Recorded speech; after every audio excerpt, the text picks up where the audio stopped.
What groovy music.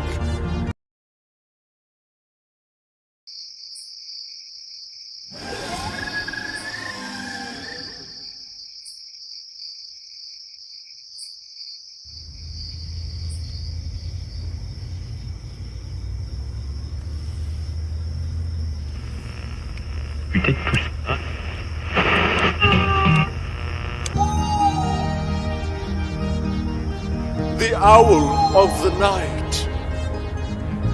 What groovy music he makes.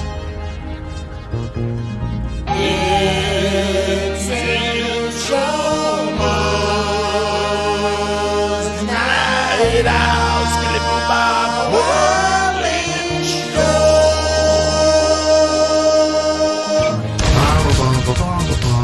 Disco, plesiosaur.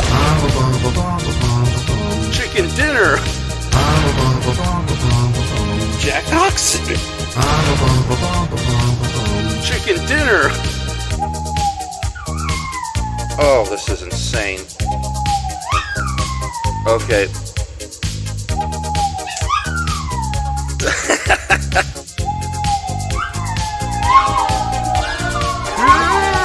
That's weird. Okay. I'm so sleepy I can't seem to keep awake. And now it's time for night owling with that fuzzy-faced friendly giant, Enshohma. Oh! Yeah!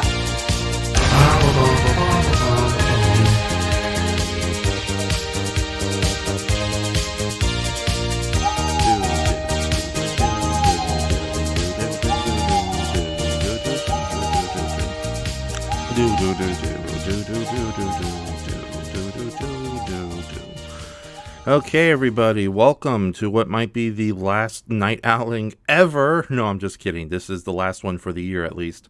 Sorry about some of the technical difficulties at the beginning. You know how this show rolls. Or pizza rolls, depending on what I had for dinner tonight. So, and yeah, so hold on. Okay. We're coming out okay on the other end. Okay.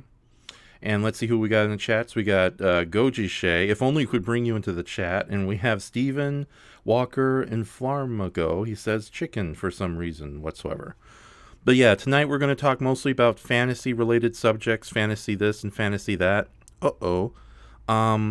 But let me bring on my guests. Although it looks like we're going to have a bit of technical difficulties because I see two surprise guests from the same person. But first, let me bring in the always wonderful Win the Rogue. So, hold on. Add to stream and unmute her. Unmute yourself. Good evening, all you happy listeners out there. Okay, awesome. So Win's here, our resident elf thief, our rogue. All right, next up we have Hawanja. Hello, everyone. Hey, if you turn off the cam icon, your audio should come out better. So, okay, how about that? Yeah, that works better. Now, guess what, guys? We actually have a first-time guest to the show who showed up at the last minute. I just received a message from him.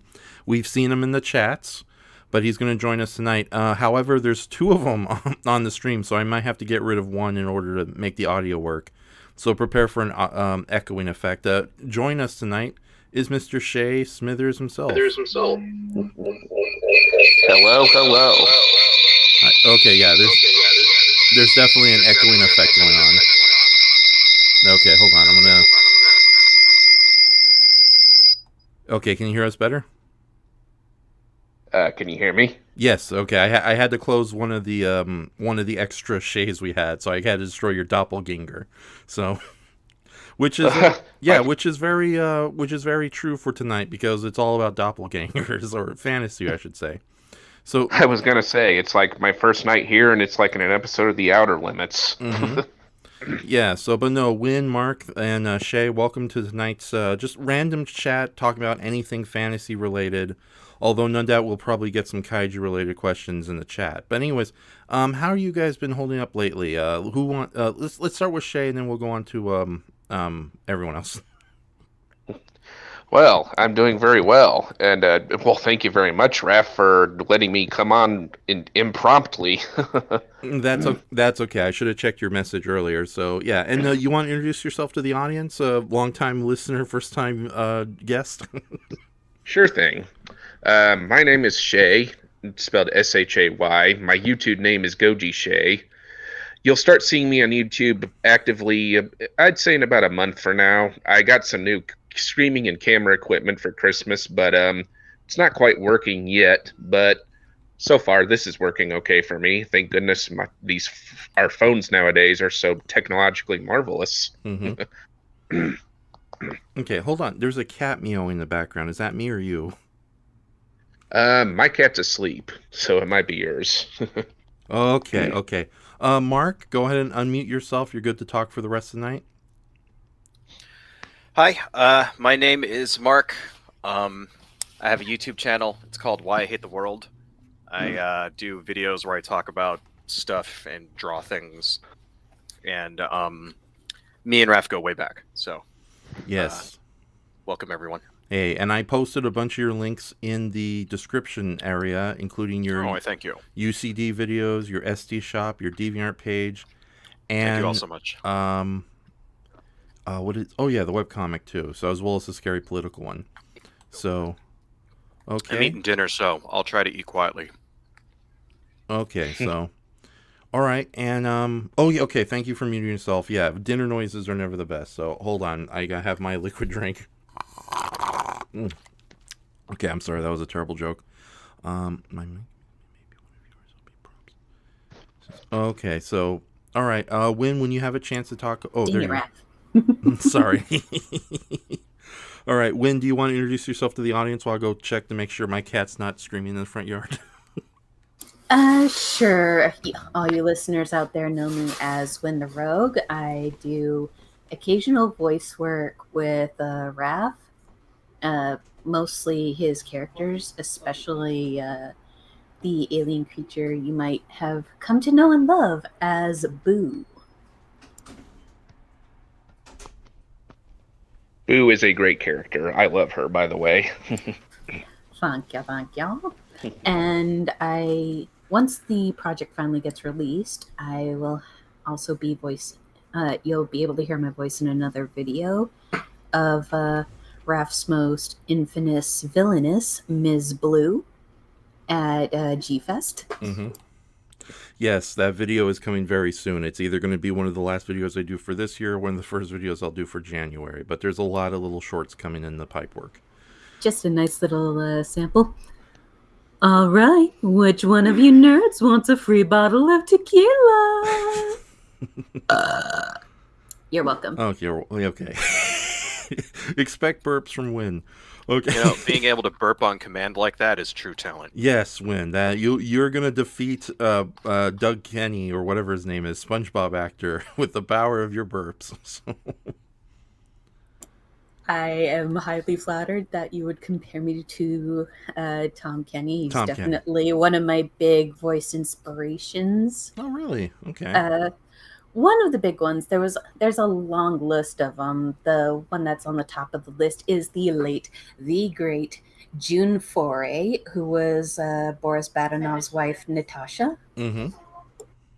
And various other women in Looney Tunes, because she was the OG voice actress. Yes, she also did Granny and the Tweety and Sylvester shorts originally.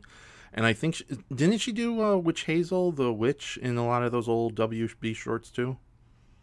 Oh, yeah, she was Witch Hazel, and she was Rocky the Flying Squirrel. And if anyone has seen the original DuckTales cartoon, she was the antagonist, Magica Dispel. Nice. OG DuckTales is the best DuckTales. Yeah, hopefully that's still on Disney Plus, or did David Zafiloff cancel all that too for tax write-offs? That was pure quality, that show. Mm-hmm. Yeah, until they introduced the caveman and Poochie. Very exciting. Good stuff. Okay. All right, so let me check the chat section very quickly. We have, Stephen Walker from Margo is still there, but you guys are all welcome to add any questions you have in the chat. If we see one that's interesting enough, we'll mention it. But yeah, tonight's stream, we're just going to randomly talk about fantasy-related stuff. At first, I thought Win and Mark would go crazy on the D&D talk while I maybe do some artwork on the side. But then I realized Mark hasn't really played D&D in ages. So the title of tonight's episode, which is a reference to that infamous Tom Hanks TV movie, Mazes and Monsters, is kind of suspect at this point, for lack of a better term. It's a nice little wordplay on D&D, so you are golden. Yes, exactly. So, and it's not just the title of that old movie, Mazes and Monsters, but like one of the dumbest lines in the whole thing, where the movie opens in media res, where there's like a big investigation going on in the cave because they think somebody got lost or killed in there or something, and there's a police chief questioning one of the kids. And of course, this movie was made during the, satanic panic, where everyone thought Dungeons and Dragons was a evil game that causes people to either go insane or join Satan worshipping or whatnot. So he's grilling this innocent kid who, by all accounts, as we'll see throughout the movie, is actually the victim of like, oh God, what's the terminology? Not very good parents. And, he's just trying to defend the game. Child abuse. Yeah. No, not child abuse. His parents are like, imagine being the child, neglectful, but also kind of oblivious to the kid's needs. So it's like, they're more like rich snobs that, keeps forcing the kid to do things he doesn't want to do. But yeah, it's like he's trying to defend the game, saying there's no way a game could cause somebody to go crazy. And then the police detective very condescendingly, if not antagonistically, goes say, well, Mazes and Monsters is a pretty far out game. Violence, murder, pillaging, who knows what not. So, and if you've never seen this movie, it's not worth checking out. It's a pretty boring bore fest, and there's no good-looking quality version of it on YouTube or Tubi. Even though it's kind of fallen in the public domain, no one's bothered to remastered it. But as far as the fantasy elements go, it's all in the head of Tom Hanks' character, who basically goes crazy halfway in the movie, and Mazes and Monsters is a bad influence. Ooh, so it's like the only real fantasy thing we see throughout the whole movie is a Gorvil, which is sort of like a dragon. It looks like a buffed out Fing Fang Foom, basically. Although it's just an actor in like a very simple monster costume. Relatively impressive, considering this is a TV movie from the 70s. Usually monster suits would look god-awful. But yeah, it just shows up every once in a while when Tom Hanks is under stress and he actually murders somebody who he thinks is the Gorvil. But yeah, if you're wondering what Mazes and Monsters is, that's what that is. And it's pretty goddamn ridiculous. Have any of you guys seen Mazes and Monsters? I have not. I've only heard of its infamy. Yeah, I have not seen it. Okay, well, yeah. I saw clips of it. Like it's like Tom Hanks is like supposed to be the teenager, even though he's obviously in his like early 20s or whatever. Like he's already starting to get that receding hairline and that kind of thing. Yeah, people... and he's sort of like, it's like he's like brainwashed or something in it, or I don't know. It looks stupid. So. Yeah, I think he had a mental breakdown. And now he's confusing reality with fantasy with reality and vice versa. But I am looking at pictures of the Gorvil here, and it actually looks pretty cool. So. Yeah. So although, yeah, suit. And Shay, have you seen Mazes and Monsters?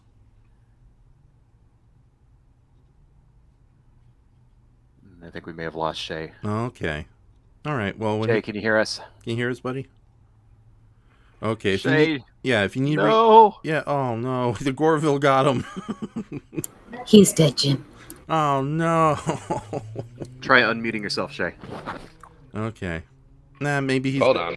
Okay. There we go. Okay, he's back. Oh, sorry about that. That's okay. Have you seen Mazes and Monsters?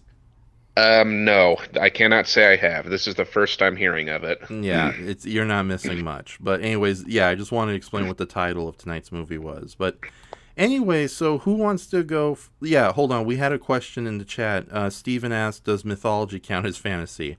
No, as we know, mythology is extremely accurate historical representation of real-world events, such as George Washington asking the Sphinx for help and advice. No, mythology, of course, counts as fantasy. It's like that's where fantasy originated, basically. Back in the old days when nobody could explain anything with science, so we just assumed it was all far-out monsters and mazes. Okay, but who wants to go? Since you three guys are the most biggest fantasy fans I can imagine, or at least have some experience with it. What's the big appeal of fantasy over for you guys personally? Who would like to go first? That's a good question. You know,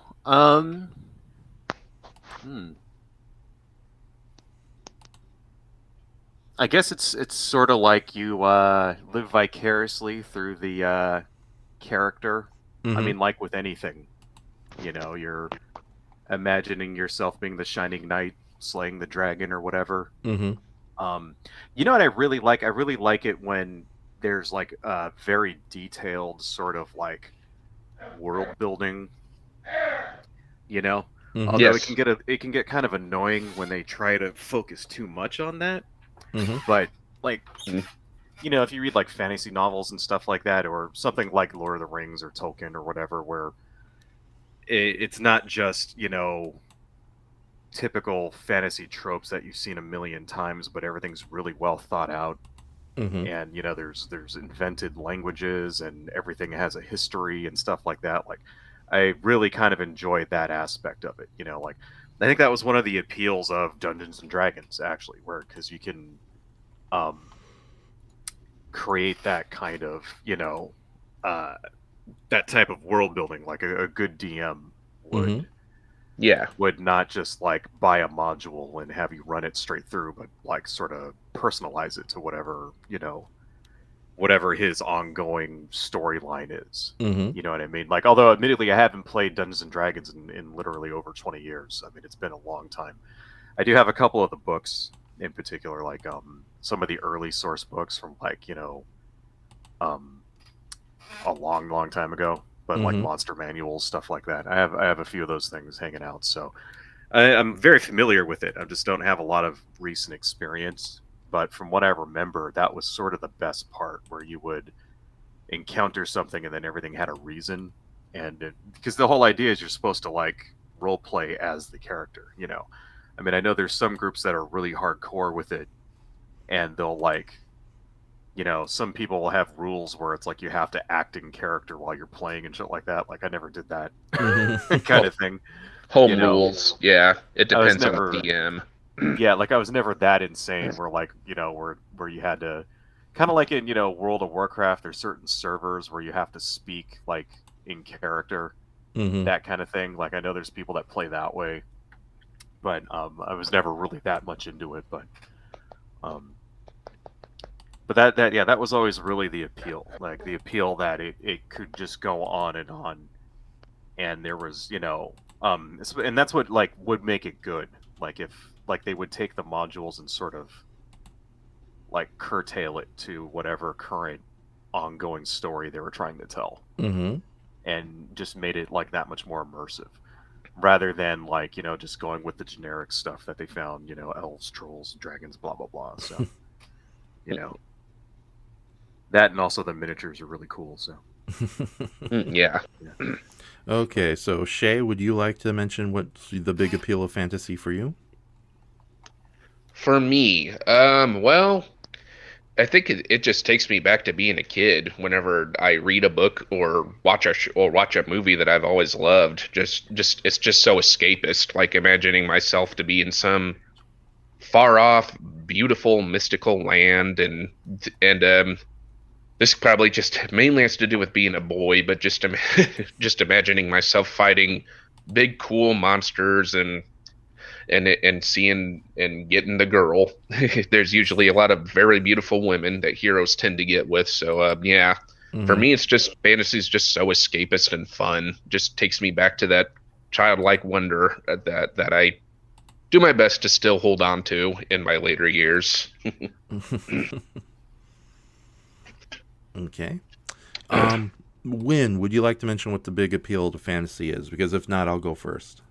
Well, to answer your question there, Raf, the big thing about fantasy to me is just how creative a lot of the writers in the past can be making their characters make this ideal hero you just kind of read and want to look up to, and make the ultimate villain that you can either sympathize with or really, really grow a dislike for. I love the escapist factor of things like tabletop, which allows you to express that creativity, creates problem solving skills amongst your team, and also drill in a bit of math without making it boring. Okay. And just the artwork for each creature, each world, it tends to be breathtaking. There's just so many great things about fantasy that I could name off, but we would be here all night. Okay, I should probably go on to the onto the subject now. So my main love truly is more sci-fi than it is fantasy, because I kind of like the more coherency of sci-fi, so to speak. But I will admit, fantasy does have a massive appeal, especially since, fantasy or not, I've always been a big fan of like mythical monsters and strange fantasy creatures or whole species in that regard. And while sci-fi has always had like an always good variety of robots and aliens to choose from, the fact that there are more established creatures in mythology and folklore that has a little more significance as far as fiction is concerned, whether it be something played out like vampires or zombies and werewolves, or lesser known fantasy creatures like, various yokais or harpies and whatnot. That's always been a big appeal to me. And it's always great to see other people take on these various characters, both in a wide variety. You can have children-friendly versions of a goblin, you can have terrifying horror or anime versions of a goblin, or you can have the unfortunate sexy goblin that keeps showing up on DeviantArt all the time. So and anime depending on and anime depending on which series you're watching. So. Yeah, it's like you want to go for sweet cinnamon roll goblins, then you go for My Time I Was Reincarnated as a Slime. Okay, you're familiar with that character. Okay. You want to go for the darker ones, then Goblin Slayer. Mm-hmm. Okay, yeah, and also it's funny too, because for the longest time I had a hard time choosing what my favorite mythical monster was, and ultimately I settled upon, and for years now, to this day, it still remains the giants of ancient mythology. Yeah, I know. Yeah, I know they're not very interesting, like compared to a fire-breathing dragon or like again the yokai monsters. But at the same time, they do have they have an appeal because, one, they're giants, so they're almost always universally guaranteed to be giant. It's in their name. But also, just like, they have like a bizarre mix of like fearsomeness and comedy in a lot of their stories. Like, even the stories where the giant is a pure evil bastard, it has sort of a darkly humorous, satirical edge to it. It's like the best way I can describe giants at their best are they're like the characters from Street Fighter, except a little more bombastic, and they're like 30 to 200 feet tall. So yeah, it's like that's a big appeal, and I've created a lot of my own original giants, both the regular flesh, fee, faux, fum type giants, stone giants, and of course, who cannot forget Talos, who is technically a giant, even though he's also maybe the first robot in fiction. So, but yeah, that's the big appeal for me, the monsters, and it's always the monsters that keeps bringing me back. Though kaijus before kaijus became cool. Yes, exactly. And kaiju, oddly enough, that whole genre was like a supernatural kitchen sink before the term supernatural kitchen sink, because it's like most movies, when they have a fantasy element in it, they try to stick to like a small number of it. Even like barbarian movies of the 80s would like, we might have one dragon or one, scary looking dungeon dweller, but we're not going to go, into Narnia levels insanity. Meanwhile, you have like Godzilla's Revenge, or you have a giant lobster, a Mothra, Kamanga, like King Kong, Frankenstein, all these wacky monsters that should not mix together in the same world. And it's even worse when you get into Ultraman, where fantasy creatures show up all the time in there. It's like, it's like Wu, Sakuna, Oni. It's like just to name two of them. So, but yeah, for the most part, though, I think that's the big appeal for me, at least. But unlike you guys, as though I'm more familiar with fantasy films and the occasional television series, although the television shows are few and far between. A lot of them were just kind of desperate guilt watches. Guilty pleasures, like unfortunately growing up in the 90s, and I used to work at a dry cleaner, and the only thing on a Saturday night afternoon was Hercules, the Legendary Avengers, and Xena, Warrior Princess. So yeah, so it's like not counting like all the other side shows that tend to get forgotten in time, like Beastmaster the series, or what was another? God. Yeah, and there was like, I think, Jack of all trades and stuff of that nature. So the Beastmaster movie, the first movie, was actually pretty good. It was a nice sort of Conan the Barbarian knockoff. I haven't seen that one yet. I want to see it. It's the only one worth watching. Part 2, they go back in time or whatever to the, normal or like modern world, and it sucks. And Part 3 is like made for cable kind of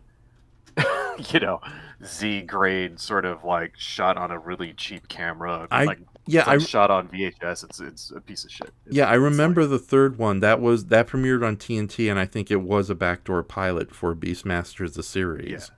So it was bad. It was exactly. It's like it was pretty horrible. So first one is actually good. It's got flying bat dudes in it. It's got people getting eaten by tigers, and Tanya Roberts looks very lovely in it, from what I've seen. Weird witch women that have eyes in their hands and shit like that. It's actually pretty good. So okay. But no, with that says though, before we continue though, do you guys have any particular favorite fantasy creatures or species you'd like to talk about? Well, for me, this is probably the most basicest of basic answers, but dragons. They're just so cool. Like, what's the main appeal of dragons for you? Well, similar to like dinosaurs or, yes, Godzilla, they're something about big, fearsome reptile creatures. They just look so cool. Their designs look so cool. Sorry if those are very boring answers. No. Well, they're also kind of universal across every culture. There's always some version of a huge that's right, of some sort. Like no matter where you're at, like even in places like Africa or North America or South America, stuff like that. European and Chinese dragons, from what we've seen from like their pictures of their mythologies, they have very distinct different looks or designs they've tended to as well. Now, there's a theory going on, and I think there's a lot of merit to it, even though there's been like many desperate attempts to try to deny it, that the reason a lot of dragon mythology is so almost universally similar is because human beings are very unimaginative and they don't like lizards. No, it's not that. No, that dragons were basically kind of misidentified fossils of dinosaurs and other prehistoric creatures. And because dinosaurs were always reptilian, even in areas where reptiles were not commonplace, Great Britain and whatnot, that's, it makes a lot of sense. And also, dinosaur fossils have been around since dinosaurs have died, and human beings are fairly recent. So I would definitely say there's a lot of merit to this theory, because there's been dragon legends since the start of human history, and it's like fossils clearly were not just discovered in the 1800s. So, but we know for sure, for example, that things like cyclopses were misidentified like elephant skulls. Like that's like a very plausible theory as well. You know what I mean? Yeah. And then you also know that in the East, they would call they would call fossils dragon bones, and like grind them up and use them in Chinese medicine, stuff like that. So that's definitely, at least you could say it's confirmed in that sense. When it comes to European Western dragons, there's sort of an evolution. Like if you look at some of the artwork, you'll notice that the notion of a fiery breath originates from the like forked tail, or not forked tail, forked tongue, like tongue, right? So if you look at like something from like say the 3rd to 5th century, there'll just be one forked tongue, like a snake, right? Mhm. And then there'll be a repeating motif, and then it sort of evolves, and then there's a few pictures where there's 2 forked tongues, like one growing out of another, and then pretty soon there's like 5 or 6, and then it looks like fire. You know what I Mhm. mean? And then by like the turn of the millennium, year 1000, 1100, 1200, it's like there's straight up fire breathing dragons, right? But any of the older legends, they never breathe fire. It's always more poison. Mhm. Like if you look at something like Saint George and the Dragon or whatever, there's always venom, poison, that kind of thing, and it's because they were essentially not misidentified, but sort of tales of poisonous serpents, like, because you don't have things like poison cobras and adders and stuff like that in Europe, Mhm. although there's snakes in Europe, but there's not like, they don't have like poisonous Egyptian black adders, you know what I mean? But Yeah. but there's tales of those things would filter out throughout Europe. And another thing you don't have in Europe either are alligators or crocodiles. That's another thing. Mhm. So they'd never seen those before, right? So that was very common in the Middle Ages for like the sort of like wizard types to have like a stuffed alligator Mhm. and call it a dragon.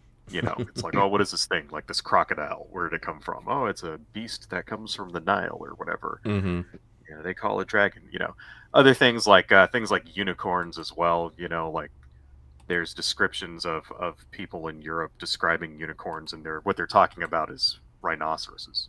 Mhm. It's like, oh, I've seen a unicorn in real life. It's very ugly. It's not, it's because in the medieval art, there's always like unicorns being tamed by a maiden or whatever, Mhm. and that they're supposed to be beautiful and symbols of chastity and all this other baloney, right? And then in real life, they would describe it, and it's like it was big and scaly and had thick, ugly feet, and it smelled, and it had a giant horn, and like, and it's obviously they're talking about rhinoceroses, and it pooped itself and all this other crap. Okay. So a lot of mythology, those creatures are misidentified animals. Things like giraffes and even something like lions. You don't have lions in Europe, right? Mhm. But all over medieval heraldry, every family crest has a lion on it. Well, how do they even know what a lion looks like? Mhm. Because they would go down there, crusades or whatever, come back with a lion, and it was like, I'm the Lion of England. There's no fucking lions in England. So even something like that, or a leopard, or like, these would be things that were considered like, not fantastical in Europe, but they were like Exotic. almost mythological. You Yeah. know what I mean? And then of course there's always like animals that do exist, but people are not very familiar with, like gorillas, for example. Gorillas were not discovered until like, what year? The early 20th century, I think. I don't know the exact year, but Mm. maybe like late 19th century, I think. Yeah, Something like that. yeah, like the late 1800s, I think, is when we finally confirmed the existence of gorillas. So Right. So that's another, like, so there's always tales of these animals that are like, real, that but then, back in those days there's no photographs, right? Mhm. Nothing like that. So unless you actually kill one and stuff it and like ship it over to Spain or whatever, you're not going to know what it is, like. So Okay. We should also kind of give a shout out that a lot of the Greeks, and to a lesser extent the Romans, they wrote a lot of the earliest scientific biology books. So I think that not even even though we like to think that and not only that, but let's also not count out the ancient Chinese and the Persian Empire. But yeah, they would catalog and make notes about various animals. Granted, they weren't always accurate. It's like, I think some of the earliest reports of whales got mistaken for those weird sea monsters we see that still have flukes in the body of a whale, but like the face of a pig and the tusks of a boar and whatnot. right. Which ironically is actually accurate because it's still a mammal, as opposed to like other people mistaking whales for just giant fish. But no, I think there was still some knowledge of certain animals still existing. But even then, like, I think the ancient Greeks would also mention creatures that were absolutely false. Like famously, the griffin. A lot of people now believe the griffin was inspired by Protoceratops skeletons. Wow. Yeah, and Protoceratops, if you ask an archaeologist, especially the pissed off bitter ones, Wait, which one is that one again? Protoceratops? It's like a Triceratops with no horns whatsoever. Oh, okay. Oh. Yeah, and Protoceratopses were famous for two things. They were very small, and like I said, as many really angry archaeologists and paleontologists will tell you, Protoceratops are as common as sheep. See, the thing is, back in antiquity, right? Mm-hmm. There was no concept of fiction, right? Mm-hmm. So when somebody would write something that was like a myth or a legend or whatever, like generally that was thought of as true. You know what I mean? So you're talking about Talos the Bronze earlier, right? So the original myth for Talos is I don't know it inside and out, but it's basically the god of like sculpture, right? Mm-hmm. And in the myth, that Talos actually dies the same way he does in the movie. They pull the plug on his ankle, yeah, and his blood flows out, right? Well, what that really is, it's describing the process by which bronze statues are made. Like, you make the statue out of wax, and then you make a mold of it, around it, and then there's a channel in its head, and then in the foot there's a plug, and then you pour the hot bronze into the mold, and it melts the wax. It's called the lost wax technique, right? Mm-hmm. It melts all the wax, and then you pull the little channel in the bottom, so all the wax flows out, and then the bronze takes its place, and then when you pull the mold open, there goes your right. Mm-hmm. And that's it's kind of like the myth was created, like, Talos the Bronze was like this, wasn't exactly a god, but like a creation of the gods or whatever. Mm-hmm. And it was describing that lost wax technique, right? Yeah. Essentially, in so many words. So it's like a lot of there wasn't a distinction like back then. Like, so when you would hear like somebody would make a myth about what's his name, and the Cyclopses, whatever that myth is, where the Cyclops and the sheep and all that. Odysseus and the Cyclops, yeah. Right. And people would think, well, that was like real, and then a Greek philosopher would, also in these sort of early like beasties, what do you call that? Fantastic Beasts. Bestiarity. What's the word for that? No, bestiary. I think that's it. Yeah. I can never pronounce that word. So they would have real animals in there, but then they'd also have fantastic creatures like, like you're describing griffins and cyclopses, and they would treat them like they were real because, and a lot of it would be like, I have heard it said, and then they would describe some animal from some far off land or whatever. Mm-hmm. And if you read the description, they're really describing like an elephant or like, some huge python or some shit like that. But the thing that they're talking about makes it sound like it's some horrible monster. Mm-hmm. And that was the idea. So there wasn't this concept of like, well, this is just fiction for to just read for enjoyment's sake. Like, that really wasn't a thing until like the Renaissance. You know what I mean? Mm-hmm. Like, and even all the way up and through the Middle Ages, like, people never wrote. You didn't see things that were like pure fiction. Like, that's something that sort of evolved like slowly. Mm-hmm.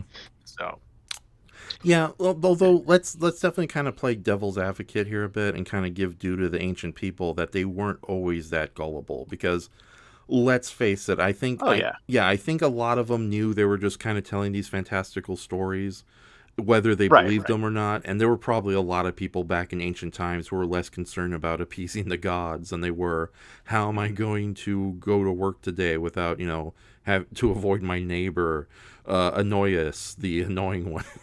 Oh, for sure. There were plenty of people back then that didn't believe it. I don't believe this until I see it. But a lot of those things were also describing, when you talk about myths describing real animals, like a kraken, for example. Oh yeah. Mm-hmm. That's a real animal. I mean, there really are giant squids that can be 30, 40, 50 feet long, and who knows? Or octopi. I've heard that octopuses can get giant size too. Mm-hmm. Totally. Yeah. But in the myth, it's like it's so huge that it can like consume a ship in like one bite or whatever. It's like, well, no, it's not. They call it, this is the island that moves or whatever. It's like, well, no, it's not that big. right? But still pretty. I mean, the thing. Imagine you're a fisherman, in the I don't know, year 300 or something off the coast of Newfoundland. You're like a Viking sort of fisherman guy. You see like a giant squid, and it's 50 feet long, and then you go home, and that tail sort of evolves over the years.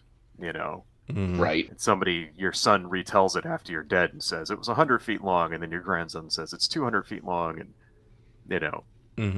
et cetera, right? The old American folk tale of the bigger catfish, so to speak.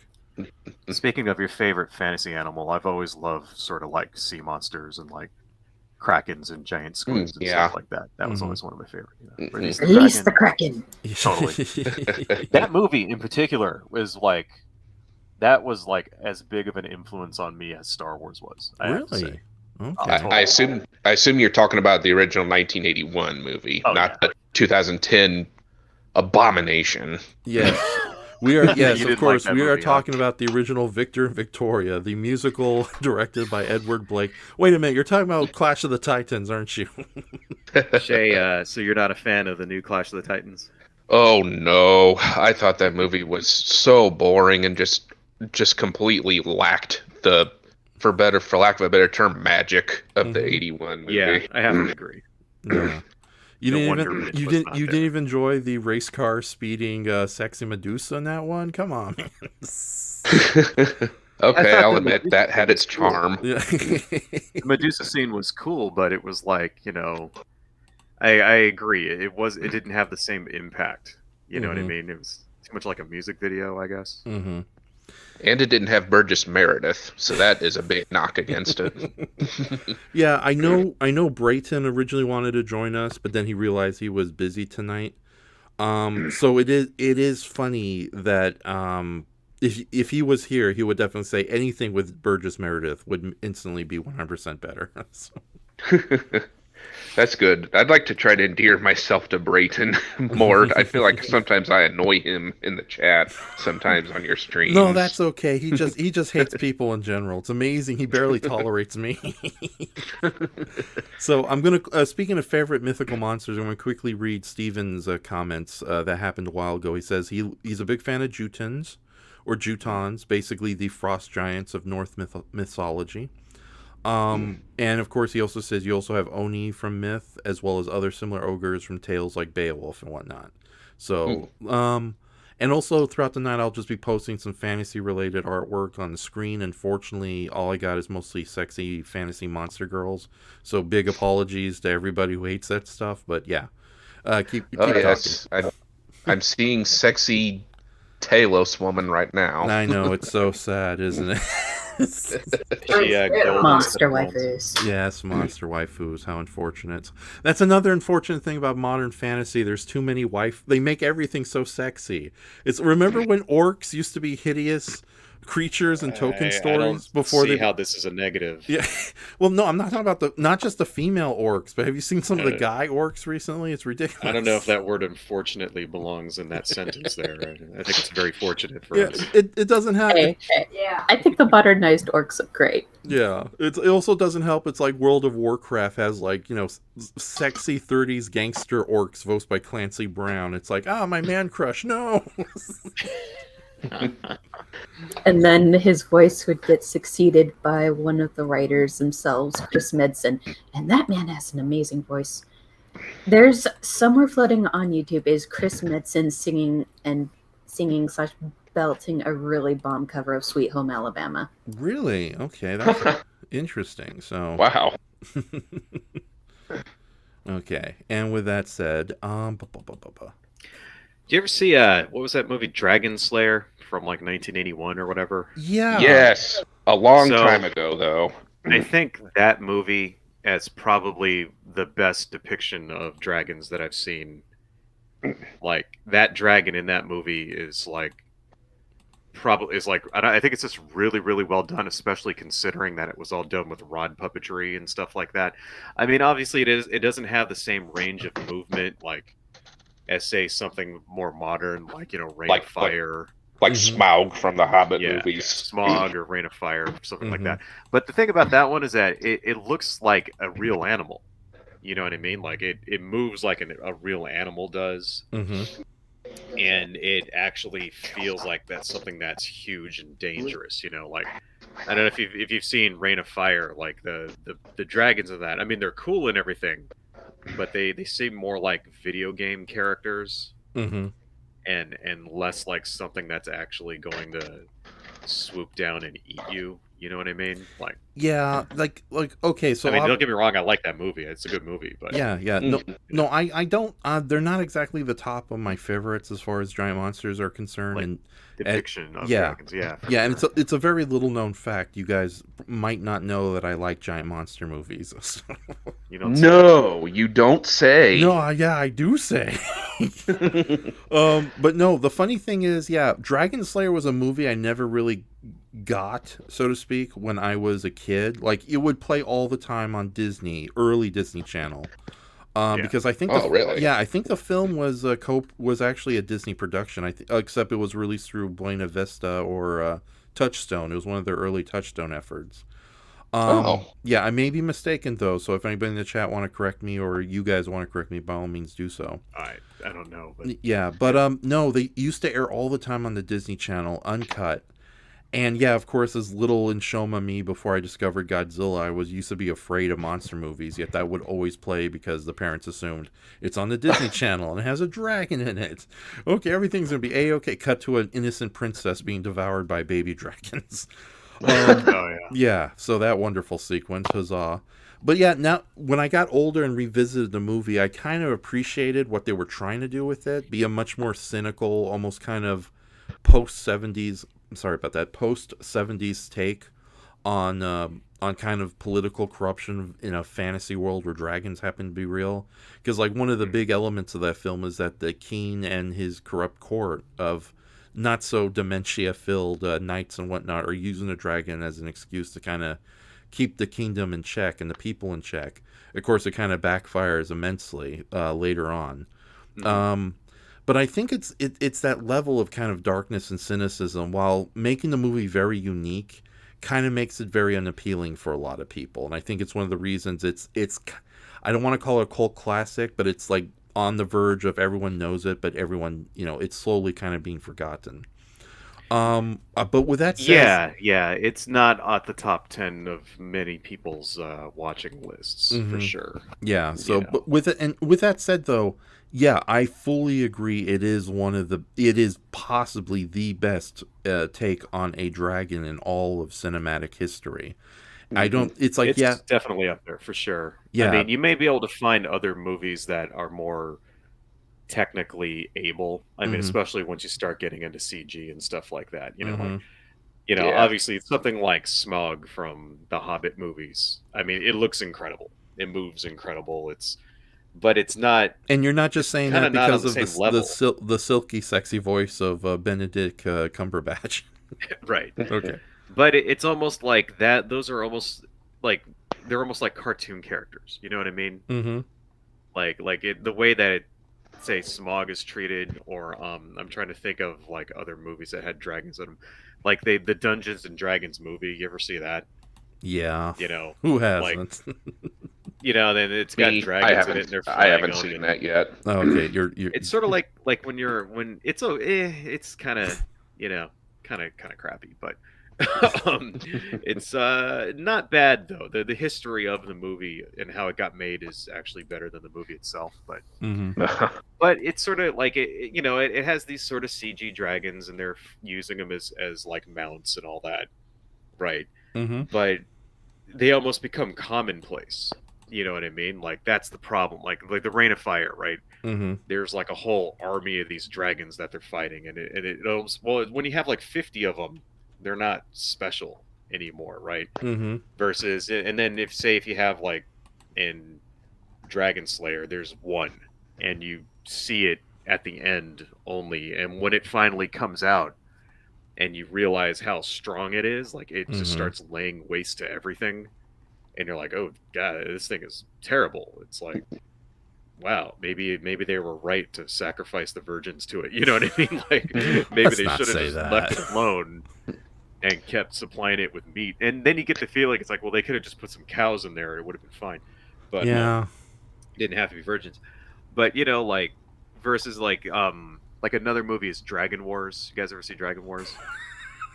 I was I have not okay. seen it, but I've heard it's like hit or miss. To some, it's a guilty pleasure. To some, it is a really, really bad movie. Okay. It's got good monster fighting scenes. Yeah. May I kind of throw my 2 cents as far as Sure, dragons? sure. But before you go on, like the Okay. dragons in that they're like commonplace. There's like Mhm. so many of them, and they're like fighting helicopters and stuff that they become sort of like generic bad guys. And it's like when you're able to just shoot one in the head like a zombie, then it's not as scary anymore. You know what I mean? Mhm. It's not as unique or special. I guess that's what I'm trying to say. But anyway, go ahead, Raf. Yeah. You get too overexposed to it. Yeah. Right. Yeah, I do agree that dragons do kind of lose their luster a bit when there's too many of them. It's almost like the inverse ninja problem in most action movies. One ninja, Conservation of yeah, ninjas, too. yeah, one ninja is utterly terrifying and take out like a million mob bosses in one strike. Like if you have more than 3 ninjas, however, then like the Speed Racer family can easily take them out with a punch. Yeah, but no, the funny thing though, like I think Dragon Wars I'll kind of defend because the dragons in that one are kind of uniquely done that it really doesn't bother me too much because it is an army of alien dragons technically, although they don't make it clear. But what I just wanted to mention about Dragon Wars, I saw that in person on the Los Angeles premiere. Yes. Oh. Yeah, so which is funny because they were so desperate to kind of start up ballyhoo, so to speak, for the movie that instead of it being a private event, they held it at the Egyptian Theater, which if you're in the industry, I'm not, but I have a lot of friends who are in the industry, and they kind of and the general attitude of just people who work and live around Hollywood is that the Egyptian Theater, I like the Egyptian Theater, but everyone else sees it as like the crappy poor man's theater where movies go if they're desperate and can't get a premiere elsewhere. Yeah, it's sort of like the budget man Chinese. Yeah, it's like off Broadway in the middle of Broadway, so to speak. It is kind of a nice theater, though. Yeah. Yeah, it's a very nice theater. Unfortunately, it's been closed for last year because Netflix bought it and they're renovating it. So we'll see what happens there. But I've had a lot of good memories with the Egyptian Theater. But yeah, it was a Saturday afternoon. I think it may have been a Sunday afternoon or even a Thursday afternoon. I don't remember. But yeah, they held the world premiere of Dragon Wars there, and it was a mix between the actual filmmakers who sat in the front rows and all just anybody who they could find to get, pay for tickets and all that. And somebody didn't tell the security guards because they assumed they didn't know that regular people could come in and pay to see the movie. So yeah, it's like halfway it's like there was almost a mob starting against the security guards. The typical Hollywood suit types people who, if you show up at the Man Chinese Theater and ask them to hold a camera to take a picture, they'll say outright no. But no, they had to kind of eat humble pie because a lot of pissed off parents and their kids were there wanting to see the dragons. So yeah, I got to watch the movie, and I was actually sat next to a father and his 2 kids who were big dragon fans, so they were just excited about the film. I think the movie played okay over there. Like people generally enjoyed it, but the funny thing about Dragon Wars, and in retrospect, it's a movie where it's another low budget giant monster movie or barely budgeted giant monster movie where it's mostly boring human sequences in small rooms. But when it gets to the big old dragon war in the 3rd act, for like a good 12 to 15 minutes, the movie suddenly becomes the greatest movie ever made.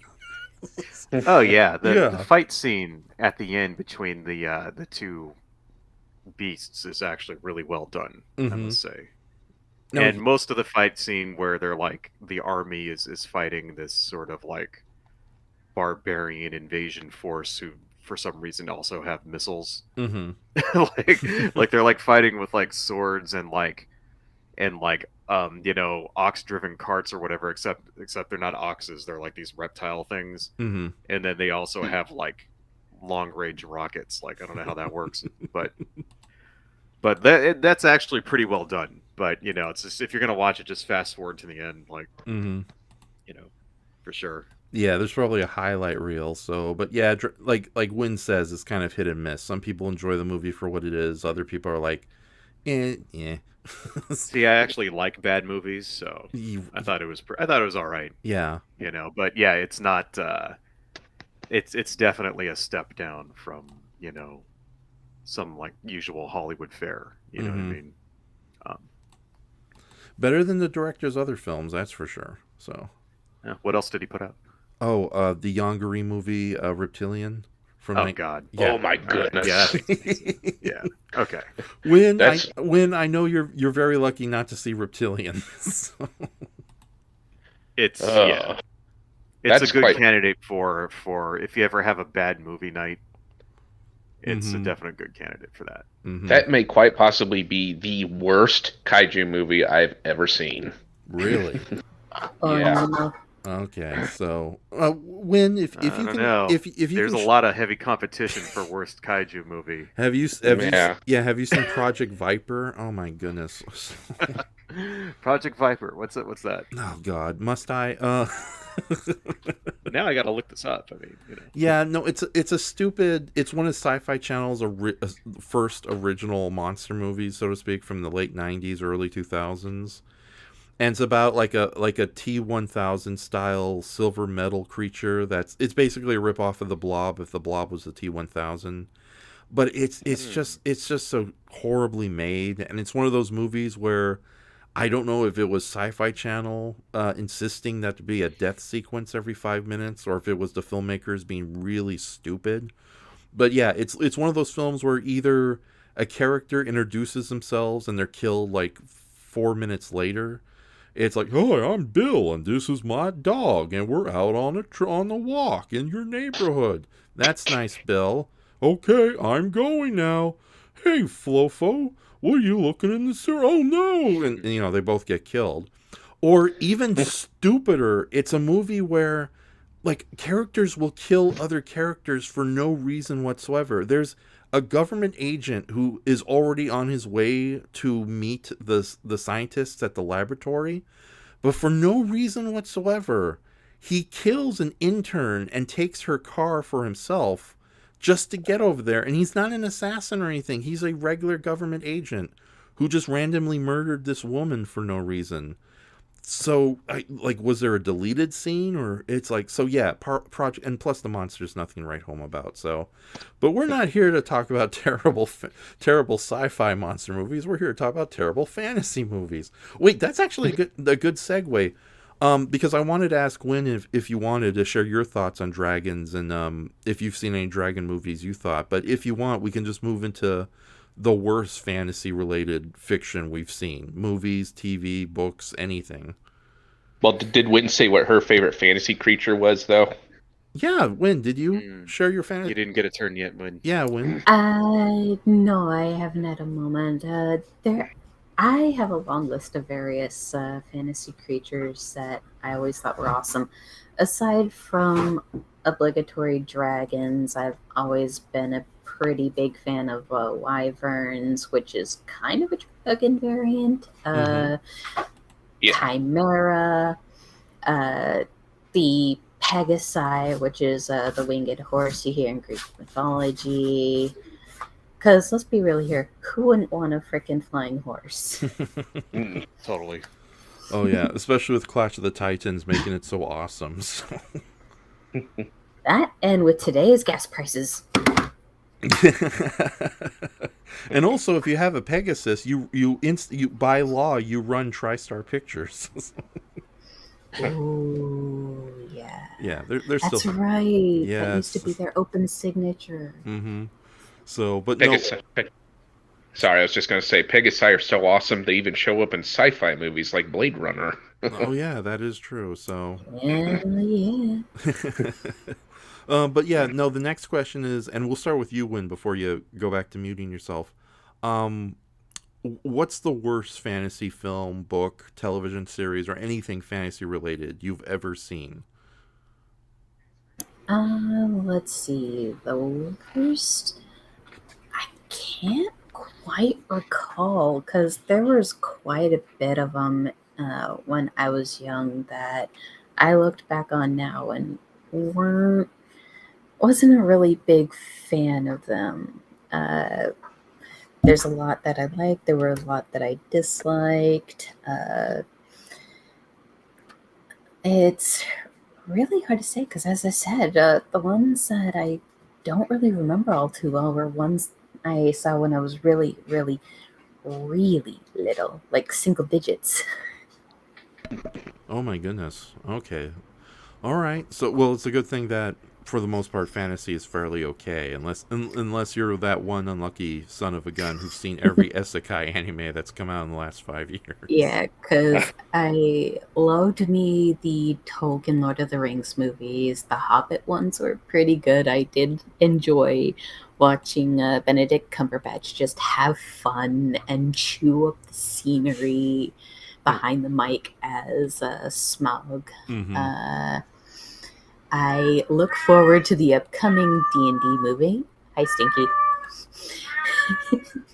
I do look forward to the upcoming D&D movie with Chris Pine because it will give other fantasy creatures a chance to shine. I just squeed with joy seeing the owl bear, the mimic, and even a displacer beast. And I love that while it was subtle, one of the the druid in the party member is a tiefling.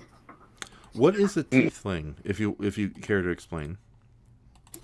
It's really hard to explain because there's different kinds of lore for them, be it Wizards of the Coast take in a D&D, or if you go the route of Pathfinder, especially Pathfinder, since there's different kind of variants, but they normally kind of have a pastel or darker, vibrant color skin. They have horns similar to kind of a demon or a goat. Sometimes they'll have normal feet, sometimes they'll have goat legs, or if you go the Pathfinder route, there's ones with a lion bottom, which originates from the creature the Rakshasa. Okay, so it's sort of like almost like a oh God, I keep getting their names wrong. A satyr, a satyr. Yeah, Satyr. but with like a little more chimeric features to it. Yes, but also no. Okay. They can have like blue skin and purple skin. I know because I watch a Critical Role when I can sometimes. Yeah, they're kind of based a little bit off of demons, where Azamar are based off of angels. Okay. And let's see, how do I put this? They have pretty interesting naming factors. Like some will be named after sins, some will be named after virtues, or just something that meshes well. Like one of the campaigns that I'm in that's currently on hiatus, I have a blue-skinned tiefling war domain cleric, and his name is Sanctity. Okay. Sanctity. Yeah. Right on. Okay. All right. And from I'm sorry, Raf, go ahead. No. So Wynn has been fortunate enough not to see any terrible fantasy media. Mark, you've, or unless you want to go first. Shay? I have, but like I said, I can't remember. Okay. So anything I've seen, it's not painstakingly, mind-numbingly torture. It's more, oh, you're forgettable. Okay. Well, with that said, quickly, what's your thoughts on the Wayans brothers version of Dungeons and Dragons? We don't talk about that movie. Okay. I'm guessing I should be glad I haven't seen that. Okay, so now It's bad. Yeah. I was going to ask Mark his feelings about bad movies, but he has a laundry list to share with us. Well, so, I like bad movies, so I know, but there's got to be like I mean, as far as bad fantasy though, I mean, yeah, any form there's of kind bad of a fantasy. lot. Yeah. Yeah, most bad fantasy though, there are some so bad it's good. Like Yeah. a guilty pleasure for me is Ralph Bakshi's Fire and Ice. Oh, I saw that movie for the first time about a week ago, and I really enjoyed it a lot. Yeah, That one's like good. Yeah, the animation is so good, even for being in the 1970s when it was still kind of in that era where animation was heavily low budget. Mm-hmm. So they had to save up on how many frames they did. Yeah, and all the So, rotoscoping. Although I think they handle the rotoscoping in that one a lot better. And for those of you who don't know the term, rotoscoping is where you basically do animation over film frames of a previously filmed actor. That's how you mostly get that realistic movement, especially in a Ralph Bakshi movie. So yeah, he used that technique a lot. Mm-hmm. You know? Yeah, And- in the Lord of the Rings movie, he did. He did that For sure. technique. Yeah. Yeah, and a lot of the animations you see in the 60s and 70s done by Hanna-Barbera, that is a method called Xeroxing. Oh yeah. Yes. Well, you notice all the Hanna-Barbera things like Scooby-Doo or Yogi Bear or whatever, they're designed in such a way that they have collars. Mm-hmm. So they can just swap their heads, like, you know what I mean? Like, so they can just animate the face and not the rest of the body. Like, Yeah. You know, that's for sure. Yeah, it was weird, like, watching Godzilla the animated series, and Godzilla has a giant workman's tie around his neck. It's like, what's that? So, you know, the animation in that show is actually not half bad.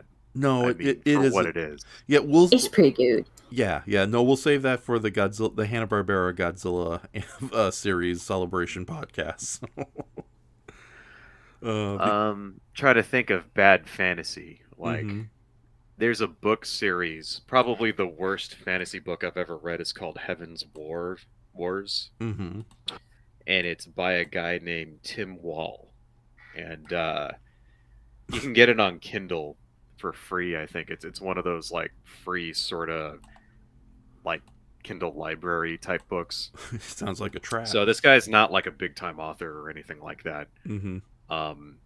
But it was, like, probably the worst that I've ever read. Just very, very, you know, like when you read fan fiction and it's very amateurish and like it's not even up to that level of amateur fan fiction, you know, like just more like it reads like something that somebody wrote in like freaking junior high school, like just horrible. Mm-hmm.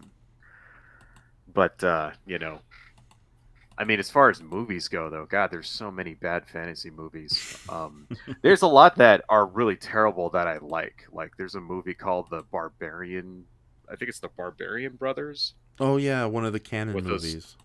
Yeah, with those two like you know, bodybuilder guys. You know what I'm talking about? Yes. Is it? I think it's just The Barbarians. Is what it's called. No, right? yeah, I think it is just called The Barbarian Brothers, or Barbarian for short, which makes it incredibly difficult to find on Google.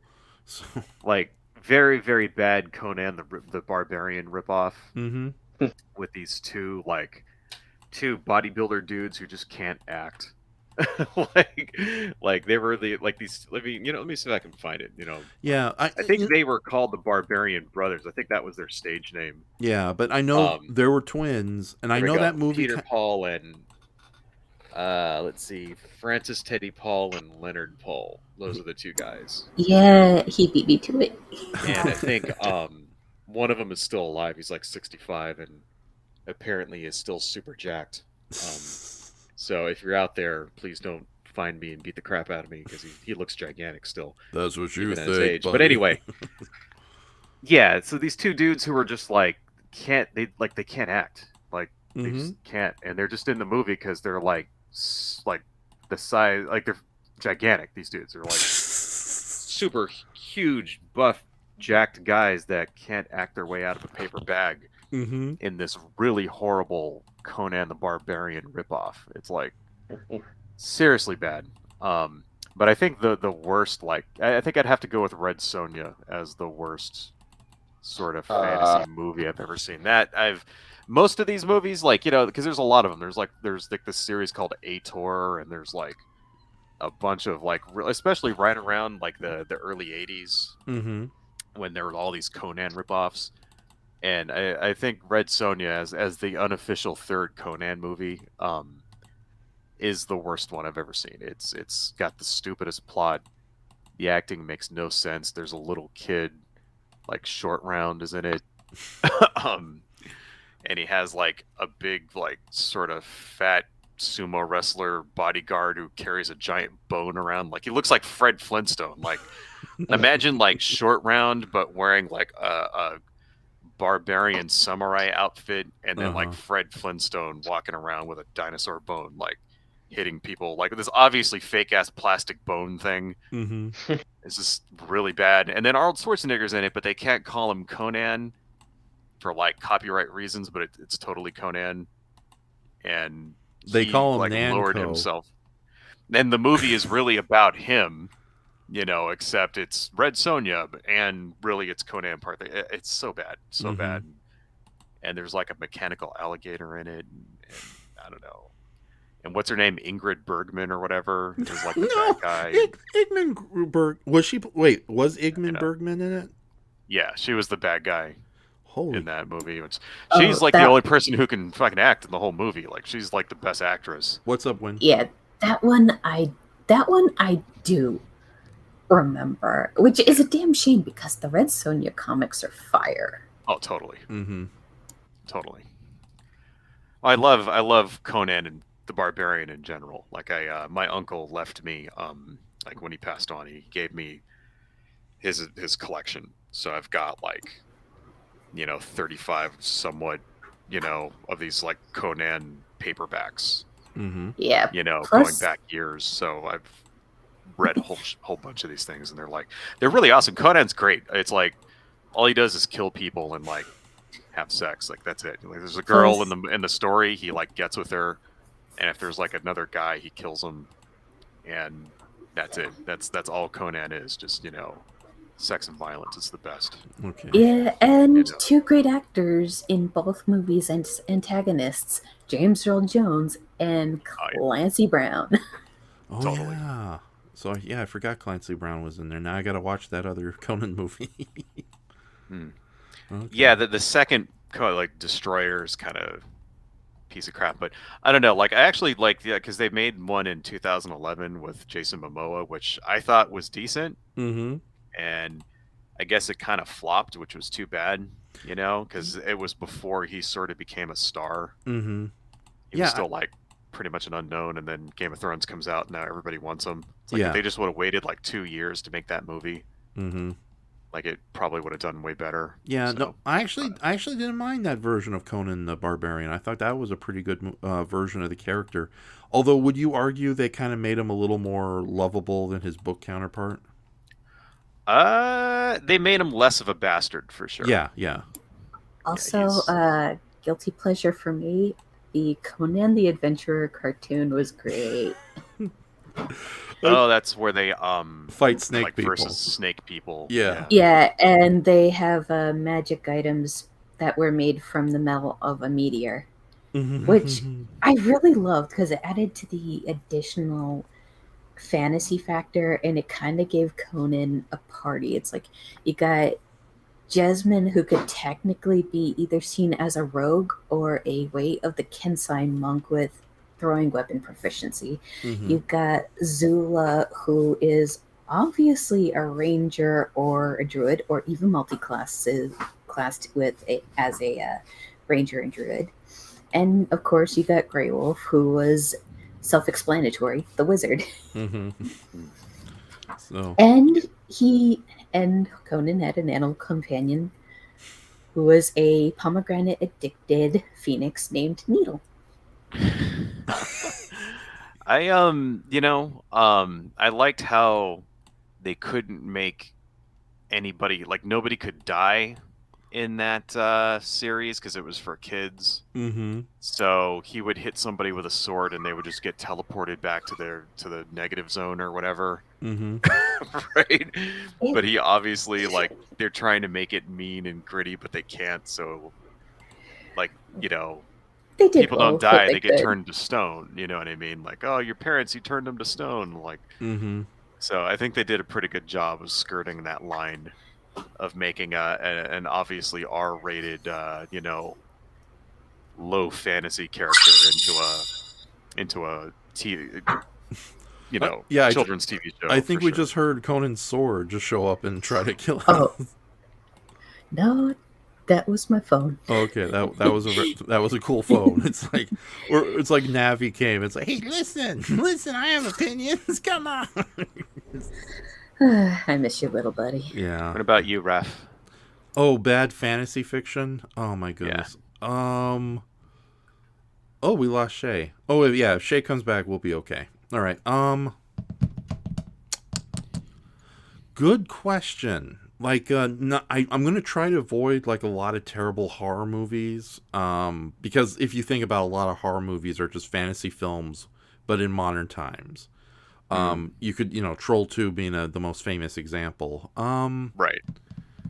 Good question. And Sci-Fi Channel had a bunch of like, movies that were fantasy films that took place. But welcome back, Shay.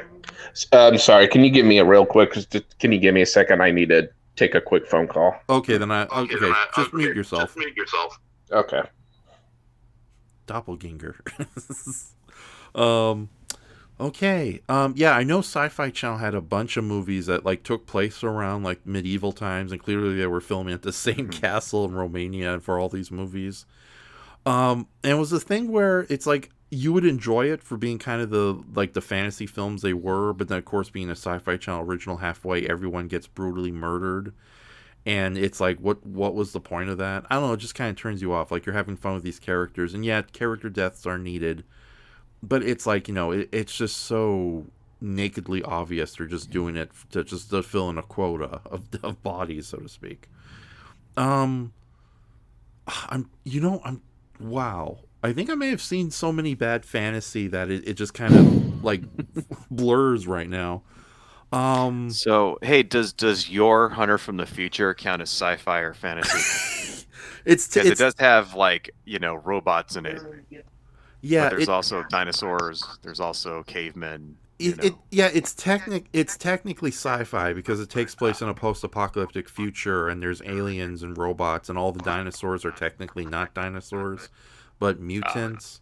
Although it could be like a teenage caveman thing where there was an advanced society in prehistoric times, but then it destroyed itself, and where the ancestors, the descendants of those ancient people who screwed over their own world. Wait, are you talking about Dinotopia? Yeah. No, not Dinotopia. There's this Italian movie called Your Hunter the Future that starts off as like Rep Brown playing this very happy caveman warrior who goes around fighting every monster imaginable. But it's like, hey, Shay, are you okay? Yes. Okay. Yeah, hold on. Let me get rid of other Shay. Okay, we're good. Okay. My doppelganger returned. Yeah. So weird thing with like, I like StreamYard, but sometimes it does that. But yeah, no. During the process of the movie, he finds out when he visits the beach village, he finds out that the people who've been marauding the beach village are robots and sci-fi jets, and it turns out he's the last the last son of this ancient scientific civilization that is trying to create an army of robots to take over this primitive caveman land. And I don't know if they make it clear if he's an alien or they're like, this is like the post-apocalyptic future, but it's weird. So, but it's not a bad movie though. It is generally fun. It can be argued to be the best Rep Brown movie ever made. So, and that's saying a lot because that was Rep Brown is infamous for Mystery Science Theater's Space Mutiny.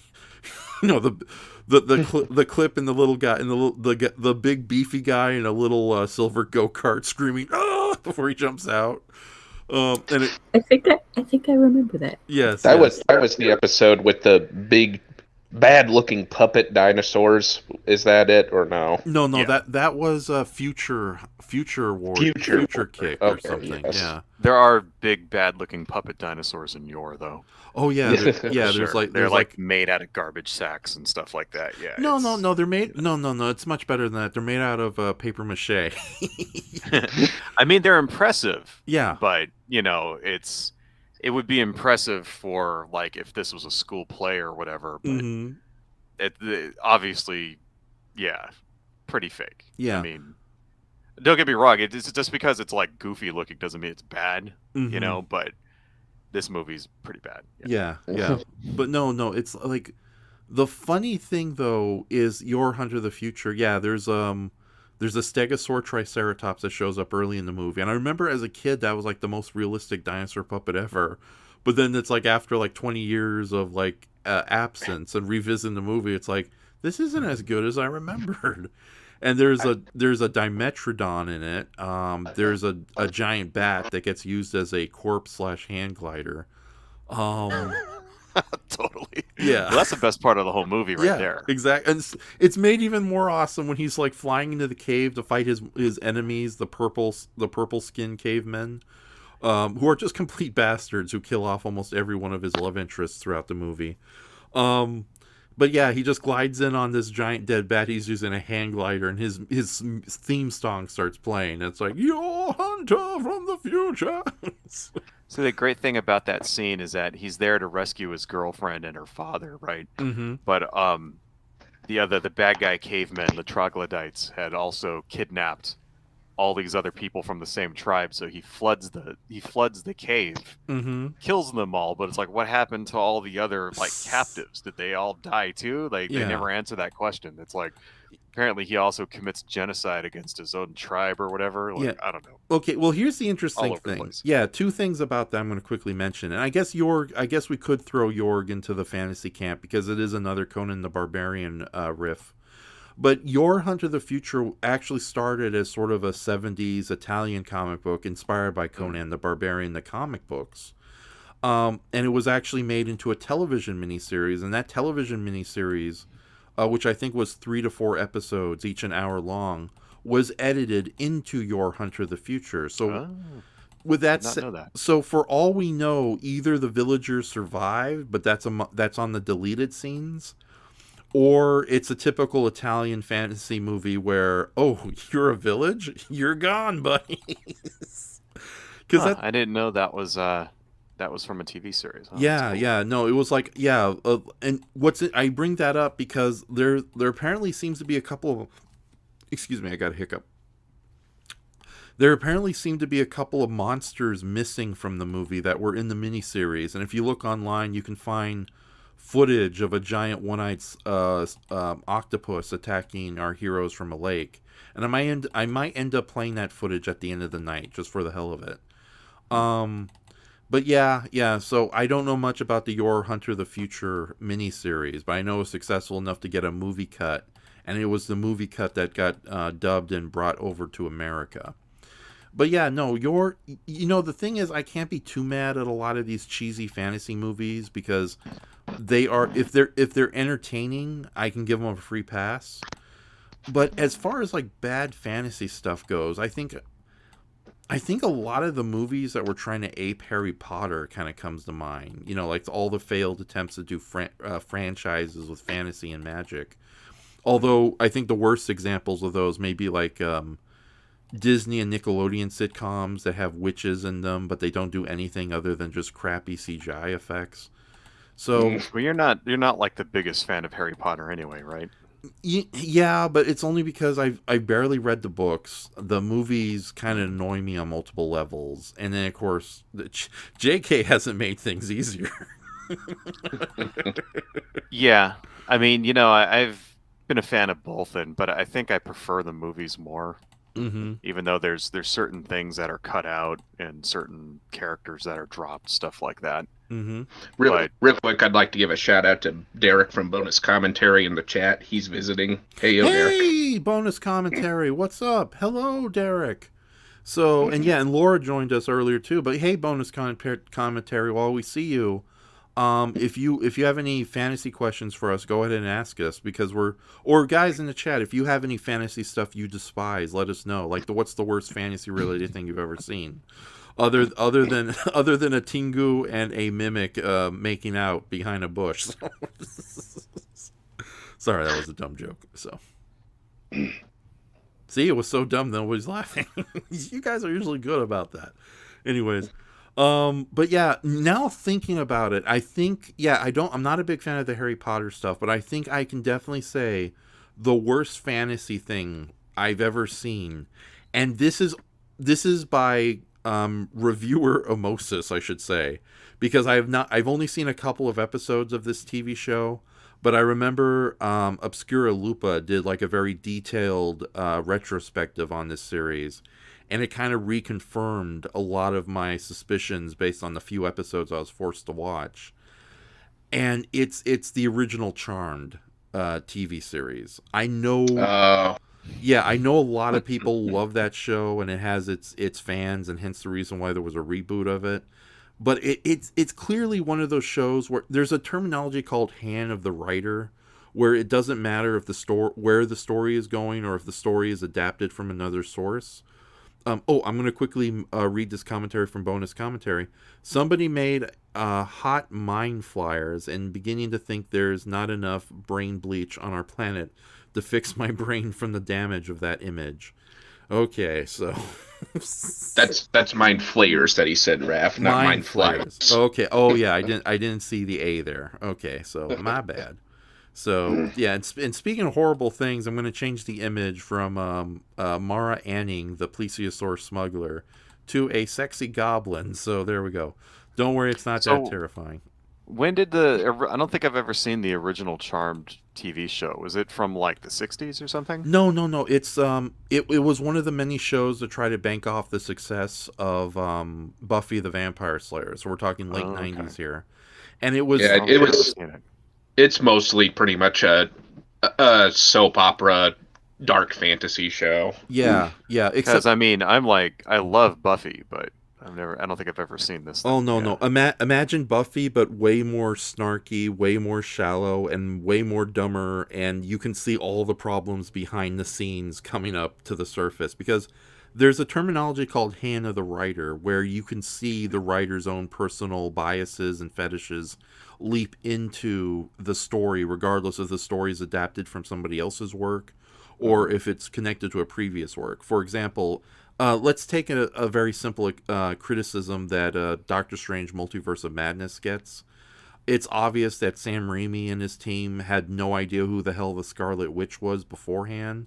So any goodwill that was built up in WandaVision is completely lost, just to make Wanda the main villain of that story.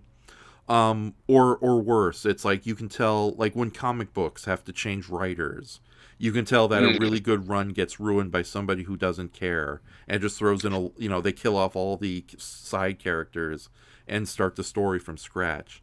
Charm. That's what started me off from comics. I used to be a big reader, but that just kept happening to all my favorite characters. That's like, why should I even keep with it if everything is going to get retconned? Yeah. Incredible Hulk did that not that long ago, where they had this thing going where they had like the Red Hulk, and then they had Rick Jones as the A-Bomb, and they had the Red She-Hulk, and then a new team takes over the title and just gets rid of all those characters. And it's like, dude, what are you doing? Like, yeah.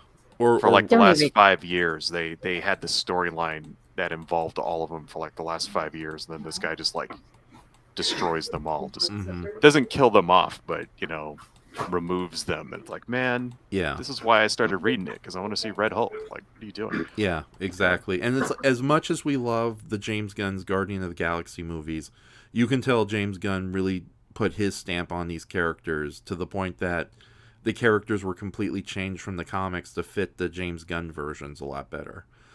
So yeah, the hand of the author can be a good thing or a bad thing, but in the case of Charmed, the TV series, it was the hand of the 3 actresses who starred in it.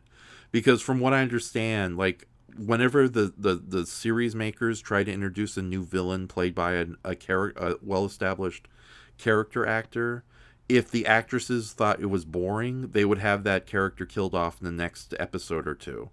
So it was like a revolving door of plots and story ideas. And even worse, like some of the most insane story character decisions you could imagine. Like, you know how, like, if you get a writer who doesn't care about science fiction, so they just treat aliens like expendable natives, or it's like in a war movie, if you're an Asian actor playing a villager, you're going to die regardless. In a science fiction movie, if you're an alien, you're going to die regardless. Charm did that with every good guy fantasy creature they ever came in contact with, to the point where it's like literally in the final season, the three sisters are like, you know, why should we care about the fantasy creatures if they're not going to give us more thanks? Let's just stay here, watch TV, and drink cappuccinos. Meanwhile, we cut to a village of leprechauns being brutally murdered by the villain of the week. So it's like, yeah, that's how bad the show... I'm paraphrasing a little bit. But yeah, that's basically the gist of how bad the show was. And it's like, if you thought Buffy was bad, meet its lobotomatized younger brother, Charmed. Yeah, that's why I say it was really mostly just a soap opera show that just happened to have some fantasy elements to it. Mm-hmm. Yeah, and soap opera shows are not the best as far as writing goes. That's like a comic book run, but in a matter of a season. I don't know, man. I really loved Buffy, though. That was one of my favorite shows back in the day, I gotta say. Yeah, I enjoyed Buffy. I saw it. And at least the characters that were killed off in Buffy 9 times out of 10 went out in a blaze of glory. Totally. What makes me salty about one of the things that always made me salty about Charmed, even though it is a guilty pleasure for me, is they killed off Prue off screen at the end of season 2. Which one was that? Which character was that? Shannon Doherty. Oh yeah, wasn't that because the actress just wanted to leave the show? I thought she was the main star. I didn't know that. She died. I'm not sure. I just know that one of the main writers on the show was the one who played Piper, Holly Marie Combs. Mm-hmm. But I did hear. I don't know why they killed off Shannon Doherty's character. Yeah, I do remember hearing some report that Shannon Doherty was apparently very hard to work with behind the scenes. She had kind of a, for lack of a better term, bitchy diva behavior behind the scenes a lot. Mm-hmm. Oh dear. I find that believable. Yeah, but even after that, the insane story decisions continued, and it's like I'm watching these detailed, like the few episodes I was forced to watch, I didn't much care for them. It's like, oh my god, I could be watching Angel right now or old school Doctor Who, but it's because I'm a nerd that way. But no, it's like watching Obscura Lupa's detailed television recap of this series. It's like, okay, is this a real show or is this like somebody's like really nasty spoof of a real show? Because like, what is it? They had a good guy demon character who wanted to be good and he was in love with one of the sisters. But the way they write him out of the show is just like one of the most mean-spirited and shallow, emphasis on mean-spirited and shallow things I've ever seen. Like he breaks out of I know what you're talking about. You're talking about Cole. Yeah, poor Cole. Like he yeah, sure, he had his moments of berserk demon rage, but for the most part he was a very well-adjusted, nice guy. So when he finally got freed from hell after sacrificing his life in a previous season to end up in there by accident, like the sisters are like, we're glad you're back, but you're still a demon, you have to go back, and they kill him and send him back to hell right away. It's like, what the hell? It's like are demons real and we treat them as badly as minority actors in a 40s movie? What's going on here? Oh my god. So I'm not kidding. That's how bad the sequence is. It's like imagine like the hatred against Jar Jar being so extreme that in the second movie Anakin Skywalker goes like, Jar Jar, we got reports from the audience, nobody likes him. He just kills him right there. And they continue the movie like it's no big deal.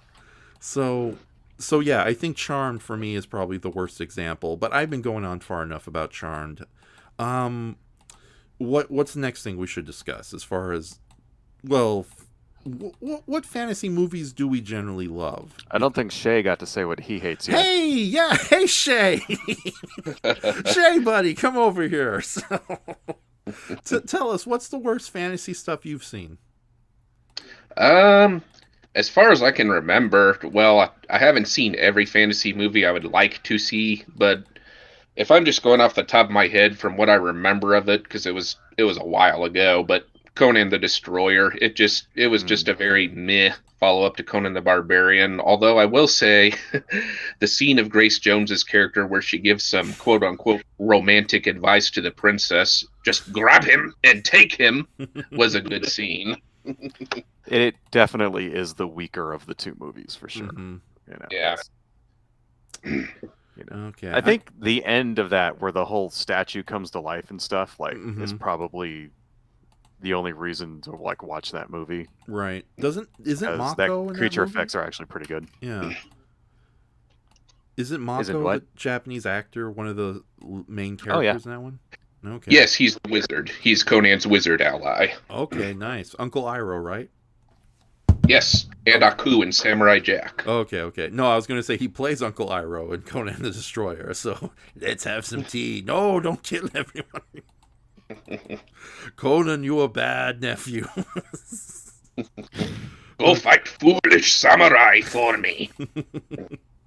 Okay. Yeah, no. I gotta agree that movie is it's much cheaper. You can tell. Like the first Conan movie is actually one of my favorite movies. You know, mine too, Mark. Mine great too. Soundtrack. You know, soundtrack is incredible. It's got really good art direction. You know, like certain scenes where they're sort of like inspired by famous Frazetta paintings, things like that.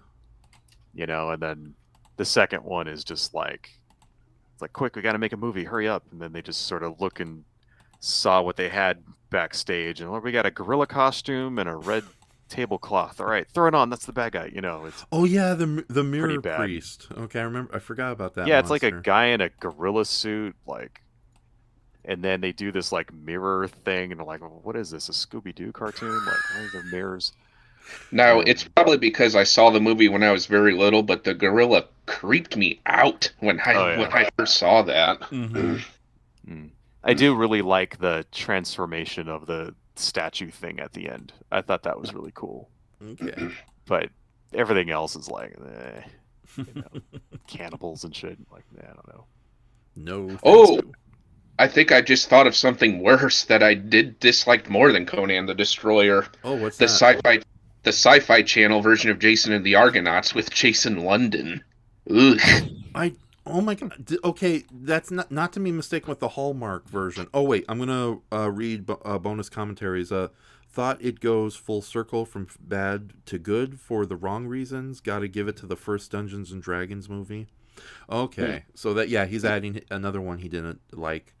But yeah, okay. You may be right. It might have aired on both Sci-Fi and Hallmark. I just remember seeing it on the Sci-Fi Channel. Yeah, well, was it just a 2-hour version, or was it like a full 4-hour miniseries? It could have been 2 hours, but it sure felt like 4 hours. I don't think anybody knows what you guys are talking about. Like, so wait, there was a 4-hour version of a miniseries of Jason and the Argonauts? Like, when did it air, by the way? No, I think it aired in the early 2000s, but it was Hallmark used to do a bunch of like major miniseries based on fantasy films, and for the most part, they're usually okay. They had a big success with Ted Danson starring in Gulliver's Travels, which is actually a really good miniseries. It's one of my own I think I've seen that one, yeah. Yeah, but no, I know they did a version of Jason and the Argonauts, and they took it to a much more cynical level. Knowing Sci-Fi Channel, though, they probably do have a crappy version of Jason and the Argonauts. So yeah, we'll do some research on that in a moment. But yeah, I remember it's either Jeremy London or his brother who starred in it. Okay, can you tell us more about this terrible version, Shay? Well, I've tried to block it from my memory because it was so bad. Well, too bad. Like the Charm Sisters, I'm going to make you remember bad stuff while I drink a latte and not think about the consequences. Yum, yum, yum. There we go. 2000 TV miniseries. Right? Okay, yeah, but no, we're talking about let me double check to make sure there's like a Sci-Fi Channel version of it. Yeah, I think I'm looking it up here. Just look up Jeremy London or his brother. You'll see his name listed in like his movie list. If that says Jason London, right? Jason London. Yep, that's it. Okay. So yeah, it aired in the year 2000. So. Okay. Oh my god. Please continue. Go ahead. Yeah. Keep going. So, Shay, take it away. For the life of me, I don't know if there actually had any monster scenes in that movie. From what I can remember, it was all just melodramatic talking. No monster scenes whatsoever, from what I can remember. And it's about as exciting as watching paint dry. Okay, I swear there was at least a dragon and some root soldiers and a sea giant in that one. You could be true. You could be right, and maybe I just don't remember it because everything that was bad is probably just what I'm mainly taking away from it. But yes, it is so boring. I would only watch it if you're morbidly curious, is all I'll say. Okay. All right. So, yeah, it's weird. I'm looking at his Wikipedia, Jeremy London's Wikipedia filmography, and I guess I'm going to have to go to the dreaded Internet Movie Database or whatever they call it these days. So, all right, because it's not there. Yeah. So, by the way, Jeremy London, he looks like a discount Brendan Fraser. He was one of the guys in not Fast Times at Ridgemont High. Mallrats? You could be right, but there's another movie I'm thinking of. Dazed and Confused, yes. He was in Dazed and Confused. Yeah. Okay. So this is now officially the Jeremy London podcast. So yeah, Raf, I put it down in the chat there. Oh, okay. All right, hold on. So from Wikipedia. Yeah, that's the thing, right? Most of the time, even if something's bad, even if it has bad effects or crappy acting or cruddy plot, if it's entertaining, it's watchable. Yeah. And the one unforgivable sin of anything like this is that it can't be boring. You know what I mean? Mm-hmm. It's like once you get something boring, it's like, all right, forget it. Yeah. This movie very much was boring, I thought, from when I watched it. Yeah, no, I remember this one, and yeah, there were some monsters in it, but the vast majority was just characters talking. So, which is sad because like the Ray Harryhausen version of Jason and the Argonauts, that's it has a lot of monsters in it, but even when the monsters aren't on screen, you're still very entertained by the story and the various actors in it. It's almost like a who's who of classy British actors who constantly kept showing up in monster movies. Even the second Doctor, Patrick Thornton, plays that poor blind man who's being tortured by harpies every day. So yes, that blew my mind when I found out that was him. So, yeah, it's like what? Yeah, it's like he's almost unrecognizable. You mean in, Clash of the Titans? Oh, not Clash of the Titans. Ray Harryhausen's Jason and the Argonauts from the 1963. Oh, right, yeah. Yeah, Right, the good version of Jason and the Argonauts. That movie I always liked. That one was one from, I think I saw it as a very small child for the first time, and it always stuck with me. Yeah. No, I would argue it's probably one of my all-time favorite movies. So, arguably Ray Harryhausen's best movie, period. Oh yeah, everything's firing on all cylinders. Like I said, even when the monsters aren't on screen, you're still very entertained by all these British thespians, given that they're all playing these various characters. And it's a who's who of like different British character actors from the day. Like I just realized recently the main villain in Curse of the Demon or Night of the Demon from 1957, who's basically sort of a businessman / sorcerer who summons demons. I think his name is Charles Bennett. No, not Charles. Maurice Denham. He actually plays Zeus in that movie. So yeah, it's like, hey, familiar faces everywhere. But to be fair, British cinema has 15 actors, and they constantly keep playing the same. They're in the same movie together all the time. Here, I got a question for you, Raf. Go ahead. So, if you had $1 billion or whatever, what would be the thing that you would like to adapt to a movie? Like what myth or fantasy novel or anything like that would you make a movie out of? Good question. Ooh. Or even a remake of something that you think wasn't done right. We could remake your Hunter from the Future. Give it $100 million budget. Cast Chris Evans in it. Start the Your cinematic universe. We could do that. Yeah. Yeah, Your would be fun to revisit, but the only answer I can give you would be to make actually two answers, but one's more of a fantasy sci-fi children's film, and the other one is a fantasy movie that happens to have aliens in it. I actually wouldn't mind making a really good remake of Hercules Against the Moonmen. Oh my god. Okay. I only have one request if they do this. What? they give the man some pants. Pants. So, why that particular? Why that one? Out of everything that's out there. Okay, believe it. That's the last thing I expected to hear. So yeah. Everyone gets shocked when I mention Hercules Against the Moonmen. Believe it or not, I'm actually a fan of that movie in and out of Mystery Science Theater. Like, I love the episode of Mystery Science Theater where they, make poke fun at the movie. But I actually do have the Something Weird DVD release where it's like a very nice looking widescreen version of the film. And I just kind of enjoy the story. It's one of the Hercules movies that isn't incredibly boring. Because it's like, no offense to the Italian Sword of Sandals cycle of films. Like, they can be very fun, and I respect them for being, this kind of audacious fantasy cinema. But for the most part, the plots are always the same. Hercules realizes he has a mission to do. Then he gets sidetracked for like 80 minutes, like hanging out at some woman's house and making out with her. And it's boring as hell. And then in the last 10 minutes of the movie, he's back fighting the bad guy. And there might be a monster in there, but from what I understand, Italian audiences hated special effects. So it's mostly just Hercules making out with a woman for 80 minutes, and that's it. But this one, yeah, you have elements of that. Like the main villainess, the evil queen / redhead. No offense, women. She uses a love potion to briefly put Hercules under her control. But for the most part, that's only a small complication in the second act. The most of the story has a lot of good fight scenes. It moves at a good pace, except when we get to the scene where everybody's trying to get to the main villain's base of operation. And there's a sandstorm that goes on for like a good 15 minutes. But no, there's a lot of like, what is it? Someone says that why not remake a bad movie into a good movie?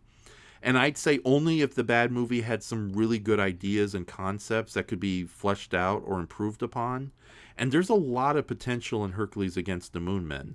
Now, I need to stress that Hercules Against the Moonmen is not a Hercules movie. It's a Maceste movie. And Maceste was an original hero of Italian cinema.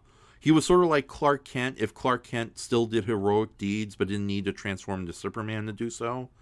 Right. He was a silent There's been film. something like 40 different movies with this character or something like that. Yeah. Well, here's the thing about Maceste. He was a popular character in silent film cinema of Italy. And again, he just looked like a big muscular Clark Kent who went around with his super strength and helped people. When the Sword and Sandal films became popular in the 60s, they brought back Maciste but made him into a much more lighthearted, more kind-hearted version of Hercules. Like if you track down all the movies with Maciste, the one thing that they all have in common is this is a surprisingly nice version of Hercules. It's like he's not like the other Hercules. That's because he's Maciste. So this is Maciste fighting Moonmen, and I love the idea. Yes, a little bit like El Santo. Yes, Laura. And not only that, but I love the idea that the aliens in the movie, led by Rodolphus, who's like, the weird bucket-headed silver dude, they're aliens, but they're still magical aliens. They're fantasy beings in their own right. They just happen to come from the moon and beyond. But no, I honestly could see a lot of potential for that movie being made into something more unique, more silly, but still with a very sincere heart. And I honestly would love, granted, I don't think it would be a big budget movie. I think I could make it for like maybe 30 million or less. It would be like a really good B tier movie, I think. Yeah, I think the only way that's gonna work is if you kept it tongue in cheek. You know what I mean? Yeah, no. And just dove into the campiness of it and didn't try to make it too serious. Well, okay. Here's the other thing. Okay, so I do have two other ideas for. I'm not going to go into detail because I actually have a very good idea what I would do with my dream remake of Hercules Against the Moonmen. I wouldn't mind trying to do a tongue-in-cheek but slightly more sincere remake of Santa Claus Conquers the Martians. I just love how you're choosing like the stupidest movies ever made. Like, Santa Claus Conquers the Martians. Oh my god. Okay. There's a lot of potential in that. And it's like I have some ideas, but yeah, there's another one I would. And they've been trying to make a remake of Santa Claus Conquers the Martians since the early 90s. So oh, really? Yeah, go on. Well, hold on. Isn't that more sci-fi than fantasy? That's the issue, though. That's the reason I don't want to talk about it, because it is mostly sci-fi. Yes, there's Santa Claus in it, and he's full on magical. But it's silly. I know it's a silly movie, but I do like it. Like, as bad as that movie is, I do like that they're trying to be as earnest as possible with the movie. Like the guy playing Kimar, the lead Martian. This guy has done, this actor who plays him, he's done like film noirs. He's played like the heavy and the lead hero in many B movies of the 40s and 50s. So he's playing this Martian, and as ridiculous as he looks with the crappy copper makeup and the really stupid looking helmet that's supposed to be his natural antennae, he's playing it like he's like the sympathetic anti-hero in an anime, or like Batman, if Batman was forced to kidnap Santa Claus. And I just appreciate the fact that he's giving this like sincere, honest, serious performance as a sympathetic antagonist who turns into a good guy at the end. It's just ridiculous. But I see potential, and I think I can make it into a generally good movie. But that one, Mark, I would definitely have to keep it tongue-in-cheek, to such a point that even the characters are like, the big gag is we don't see Santa Claus at all until we get to the second act, and everyone, including the children who are kidnapped by the Martians to find Santa Claus, they're like, he's real. Laura has a question about your Santa Claus and the Martians movie in Go the ahead. chat, Raf. She says, are they going to do a gritty version of Santa versus the Martians? From what? Please. Yeah. That's how it should be. No, seriously, it should just be like the first half is like goofy and like you think it's a kid's movie, Mm-hmm. and then like the second half, the Martians invade and just start nuking cities and like kidnapping people and doing like experiments on them and stuff like that. Like it turns into like Fire from the Sky or whatever, and they've got like Santa Claus like chained to a table, and they're like drilling into his eyeballs and like implanting stuff in his brain and everything. Like, why do you do this to Santa? Why? And it's like, Christmas is ours, and they're just like totally like brainwashing them and like sending like their brainwashed like mutant elves to like take over the earth. Like that would be awesome. That would be like the best movie ever. Like, but the first half has to be like totally just like all happy and like, oh no, the kids, we have to save Santa Claus, and then it just devolves into this like terrible like the Martians are like liquefying people and stuff from like shooting them with like beams that like vaporize people, and like this guy's like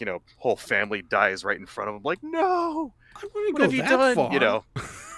That kind of thing. And then like Santa Claus is like throwing like exploding presents at him and shit like that. Like, I don't know. Are you familiar with the Bill Murray? That's dark. Go on, Win. That'd be awesome. Yeah. I was just saying that's dark, man. Yeah. That'd be the best movie ever. Yeah, Win, could you do a voice of Boo like threatening Santa Claus before turning into a cyborg? It should be like, I don't know. I don't want to talk over anybody. Go ahead. Sorry. Well, Normally I would I oblige. apologize. Okay, all right. When I voice Boo, I get a little loud, and I'd rather not get too loud right now. Okay, that's okay. Okay. That's more than all right. Besides, I didn't want to put Boo on the screen anyways. Stephen in the chat suggests that Michael Bay direct this gritty Santa Martian movie, and Laura suggests Robert Pattinson play Santa. Totally. The explosions in space, yes. Okay. So I'm not going to go into a tangent, but there's the Bill Murray version of the Christmas Carol, Scrooge. It opens up with that fake movie, The Night the Reindeer Die, where terrorists try to take over Santa's village, and Lee Majors has to save them. How would you feel about writing the full length version of The Night the Reindeer Dies? I am behind that 100%. Okay. Yeah. That would be awesome. Yeah, it's funny. The idea you're coming up with is hilarious, so much so that I would make a spoof film like Santa Claus abducted by the Venetians or something. But doesn't that... So there's a movie coming out called, what is it, Violent Night or whatever? I mean, that's the plot, right? Santa Claus fighting terrorists. Yeah, well, it's like they're actually making that movie, No, it's already been released. I think it did okay in the box office, but yeah, it's the real Santa Claus, but it's like a Die Hard situation where he finds out a rich family is being held hostage by right criminals and murderers, and he has to he's doing it to save the little girl, but he brutally murders each and every one of the criminals. So that's totally like almost. It's pretty similar to the night the reindeer died. Maybe not the exact same thing. You know, Mm-hmm. this is one Santa that's going out the front door. All right. What about you, Shay? What would be your greatest thing that you can make? Fantasy movie or whatever.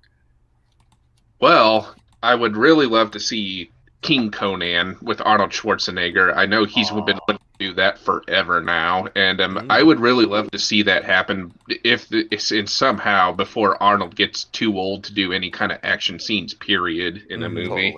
Totally. Because he's like the right age for that. Yeah. Yeah. You know? Yeah. Totally. Yeah. So yeah, he still looks good despite all the maid kissing. I'm sorry. We had a bunch of horrible maid jokes last night on our Jingle All The Way watch. So he's what? He's like 70 years old, right? You want to do it quick before he gets too old. Yeah. Because that'll happen sooner rather than later. Mm-hmm. Sure.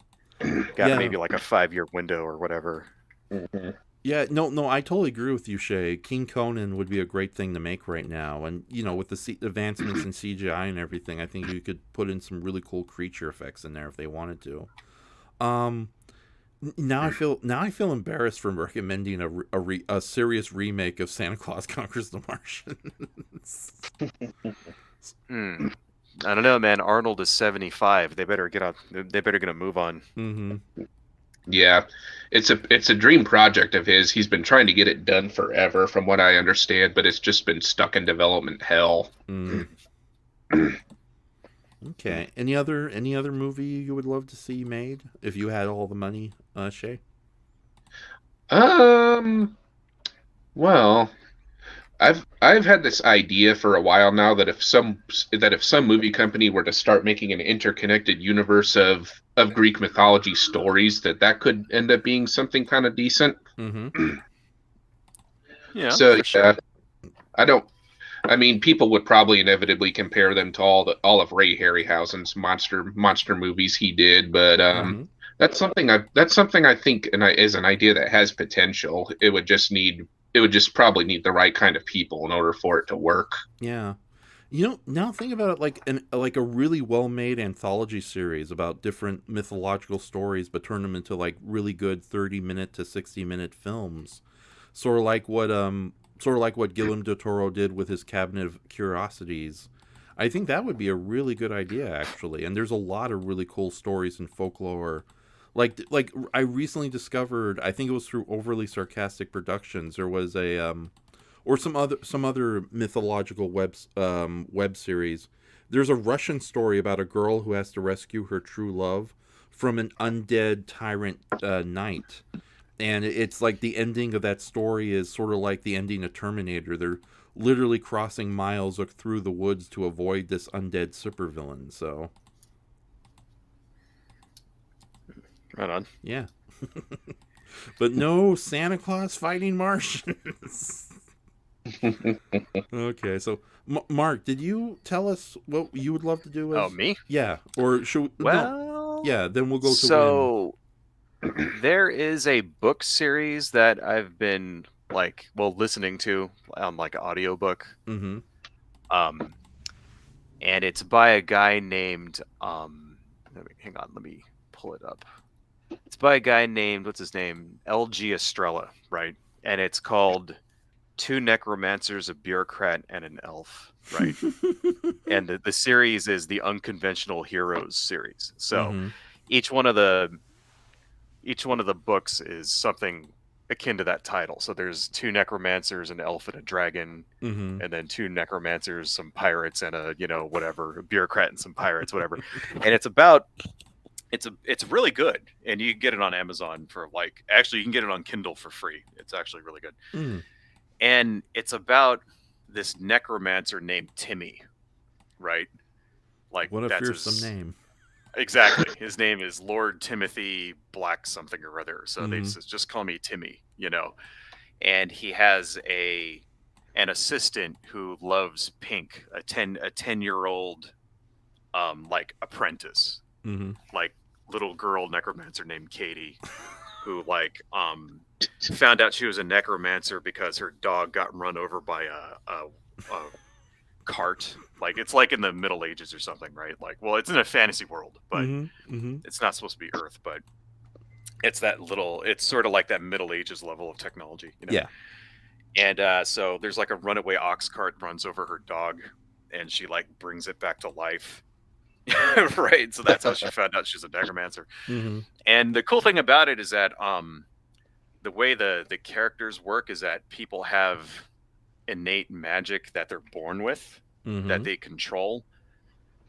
So Katie, in addition to being a necromancer, can use shadows and like make them go out and manipulate things with them. So she can like make a giant fist and punch you with it, or make wings and fly with it, stuff like that. And Timmy is an earth mage, so he can like manipulate rocks and stuff, but he's not that good at it, so he uses an enchanted shovel. So he's a necromancer that makes zombies that fights people with a shovel. Right. And then they meet other characters, like there's an elf that can burn people alive, and then there's like the bureaucrat who can put stuff away into like a sort of, you know, like in actually speaking about D&D, like they have like the bag of holding in D&D where you can just put more stuff than the bag is bigger on the inside than the outside. Like that's what, so the necromancer's name is Gerald, and that's what he can do. He can just put stuff away. So you can just give him something and he just stores it for you. In other words, he can bust it out anytime he wants, right? In other words, Raf, the bag of holding is basically a bag version of a TARDIS. Exactly. Yeah. And they meet other characters. There's an old man character whose name is Old Man. Like that's his name, Old Man, and he's like a kung fu kind of swordsman type who can teleport. And there's pirates, and there's all this other shit, right? And then a vampire and all these other people. And it's actually really, because it's funny, obviously. It's a parody, you know. But there's lots of, they're really well done. And the whole premise behind it is that this kingdom they live in is about to go to war with this other empire. And so they're trying to gather strength. Right, so they figure having a necromancer on your side is really good, so they want to give him a pardon.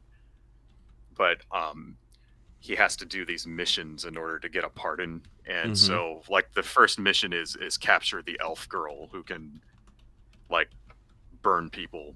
You know, like she has like fire magic, and she's like a total bitch. Right, like so the elf's name is Avraniel.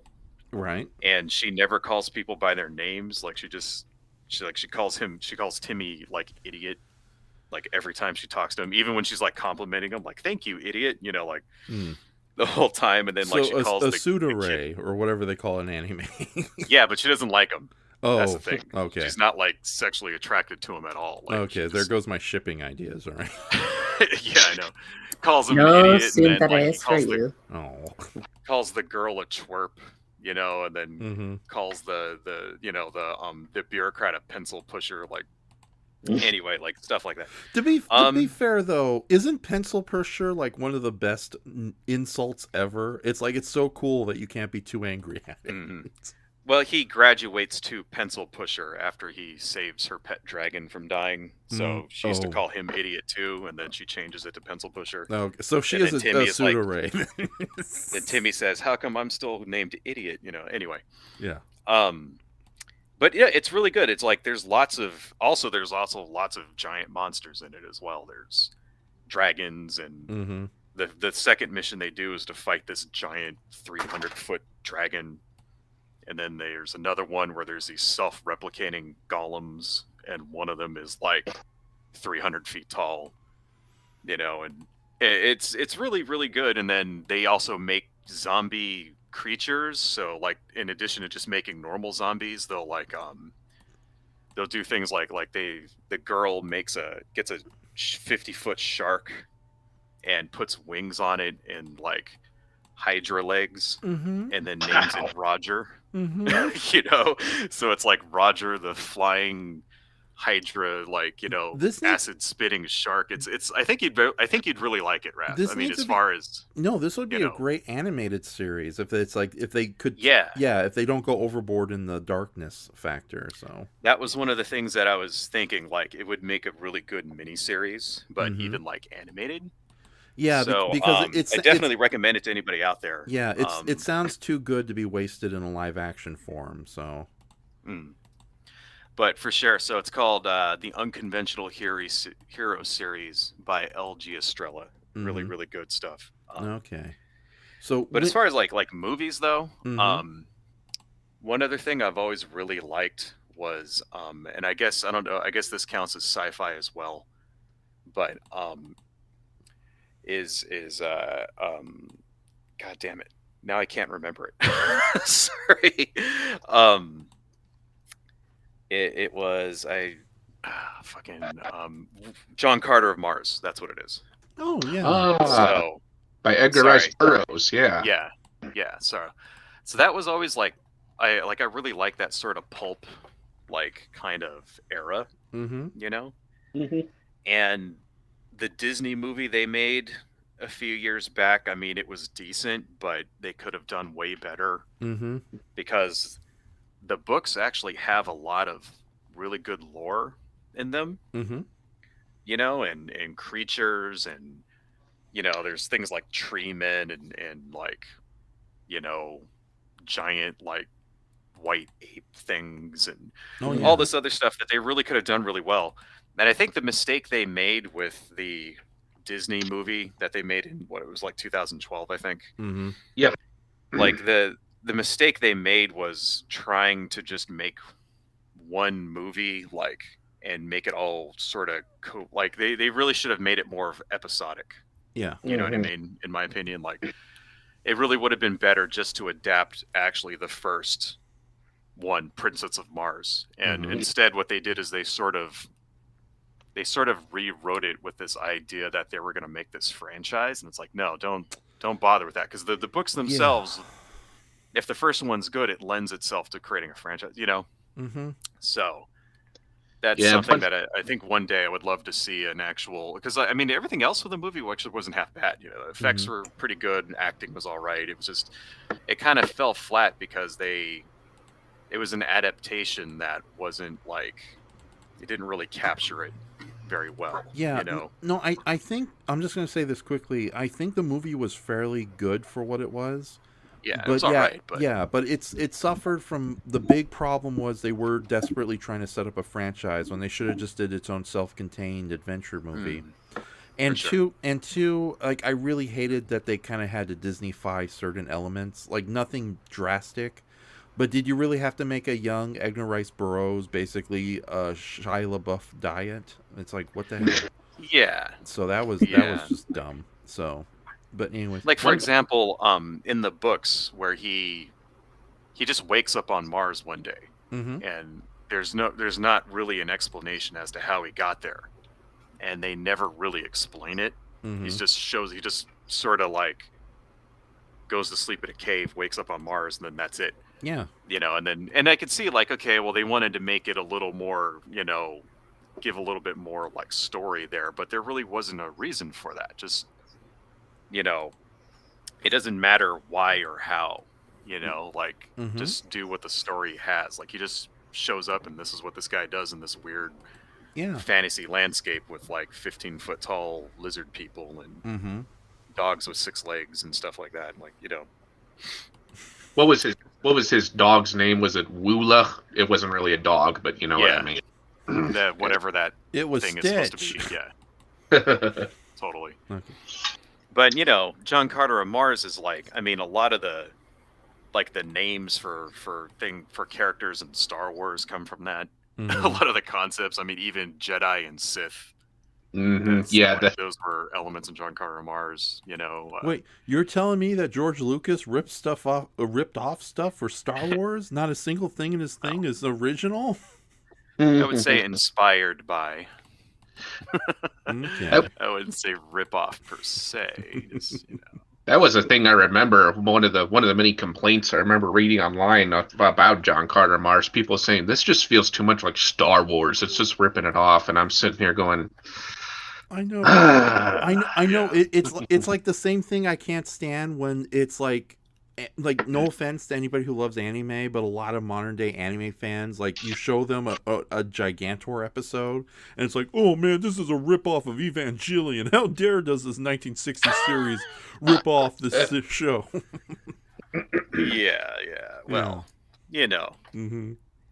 I mean, everybody knows that, James Cameron wrote Aliens after, Jennifer Lawrence was opened the way for female action heroes. yes. Don't even get me started on that tangent. Yeah. We'll be here all night. Exactly. So. So. Anyway, I think, Wynn, you haven't said anything. What would you like to adapt? If you could. If I could adapt anything, when I started getting more and more into fantasy, especially when I got into college, and definitely more so when I got hooked on the Warcraft franchise thanks to a friend of mine from college, I was given these books by R.A. Salvatore that center around a character named Driz de Erden, who is a drow ranger. A drow, for those who don't know, is the dark variant of an elf, who they reside in an area called the Underdark. And a fairly fun fact is it's a variant of elf that live in a matriarchal society. Drow are very, very matriarchal. But you see all these different adventures and exploits with Driz, and he's a total badass. And it's based, I think, in terms of like the D&D verse, I'd say more or less the Forgotten Realms. And Right. Yeah. So, for you guys that Realms don't know, Forgotten Realms, if the first DVD, Dungeons and Dragons movie, there's that like bald guy who's the bad guy. That's taken from Forgotten Realms. So Forgotten Realms was like one of the really big modules back in the day. Like, I don't know if people still play it or whatever, but like right when Dungeons and Dragons started getting really huge, in the late 80s, early 90s. So anyway, go on. Sorry. Yeah, it's one of the more popular things in the franchise, to the point where a lot of earlier D&D stuff is hinted at in Magic the Gathering cards. Like, you could make a commander deck with Minsk and Boo from the Baldur's Gate franchise. Driz de Erden has a commander card. So you can make a really badass green ranger deck. And I would not mind seeing those as either mini movies or maybe a 1 or 2 season long animated series, because if Vox Machina can do it, a lot of Driz's books would look amazing animated. For sure. Which, speaking of Vox Machina, I am hyped season 2 comes out soon. I don't have Amazon Prime, otherwise I would watch that, because earlier this year I finally finished all of the first campaign of Critical Role and really enjoyed it. Oh, it's good. Like I told Raf, it starts off a little crass, but the story starts picking up close to the near end of episode 2.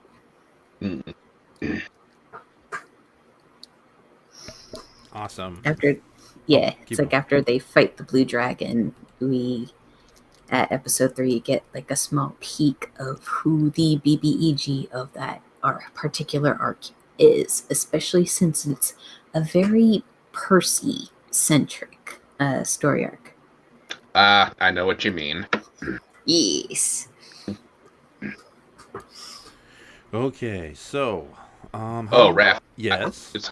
I'm sorry. I was just going to say I did think of another fantasy book series that I'd like to see adapt into movies or shows. Oh, go ahead, by all means. Mark, if anyone, I think you may know what I'm talking about. Elric of Melnibone. Elric of what? Melnibone. I believe it's supposed to be based off the French language. The writer is Michael Moorcock. No, that's not a porn name. That's his real name. Oh, Don't know if I know that one. The Eternal Champion series? Yes. Yeah. Okay. So let's quickly explain. I'll quickly explain this. Michael Moorcock. He's a British science fiction and a fantasy author who's been around since the late 50s. But he is most famous for his Eternal Champion storyline, where he is literally following the multiple lives and reincarnations of a single soul, reincarnated in different timelines, different worlds, different universes. And it's the same hero, but with like multiple different forms and different facets. And he's called the Eternal Champion because he kind of keeps. You won't let me sleep. Okay, he kind of keeps balance and order throughout the universe just by his mere presence. If the universe has too much order, he'll become a chaotic anti-hero. If it has too much chaos, he becomes a full-blown hero. But it depends. And sadly, these stories, Michael Moorcock, to his credit, he got these ideas down on paper as much as possible. But it's like, that's the problem. A lot of his stories have horrible typos if you go to the first edition. So it's like but yeah, the Eternal Champion is a very bizarre, very extensive series that goes all over the place. Like one moment, the lead character is a spy during the French Revolution. Next moment, he's sort of a supernatural James Bond in the 1960s. Next book series, he's a alien knight in a distant universe. So, but yeah, go on and explain this one particular version of the Eternal Champion, Shay, if you can. Yeah, Elric. I'm currently reading some of his books right now, and I watched a YouTube channel that recommended them, and I ended up really enjoying them. Who Elric is? He's a humanoid. He's a humanoid creature that's kind of descended from dragons. He's an albino, and he was born really weak. He has to take drugs to stay vital. And in his first story that I've read, he ends up getting a cursed sword called Stormbringer. I think that's it. Yeah, Stormbringer. And yes, and it keeps him alive, but it comes at a cost. Whenever he's in battle, sometimes Stormbringer tends to have a will of its own, and it's killed some of his allies and loved ones in order to feed off its energy. And but yeah, the Elric stories, from what I've read, they're pretty similar to Conan. Apparently, there's often big discussions in the fantasy community on who would win in a fight, Conan or Elric, and for what I've been reading, there are some really, really nicely written sword and sorcery fantasy stories. Elric himself is a really fascinating character, and he's really tragic since a lot of the people he loves, he sometimes ends up killing not by his own will. It's Stormbringer. He's cursed with Stormbringer. Stormbringer will keep him alive, but very oftentimes at the cost of some of his own loved ones. I think if someone was a big enough fan and adapted those movies, those could end up being pretty popular. Sounds pretty awesome. Yeah. Right on. Sorry about that. I got distracted for a moment, just getting the other images ready. But we've been going for 2 hours and a half right now. Do you want to cut at 3 hours, or do you just see how long we can go? I could go a little longer myself. Okay, then, yeah. I'm trying to think what else. Are there any upcoming fantasy other than Vox Machina Season 2? Although if you guys want to share your love for that series, go ahead. I've yet to see it myself, although Win has recommended it to me. Is there any fantasy-related things coming up you guys are looking forward to watching? It's like, I know there's like a new Dungeons & Dragons movie coming out next year that actually looks pretty okay with Chris. He's not an Ent Pine in it.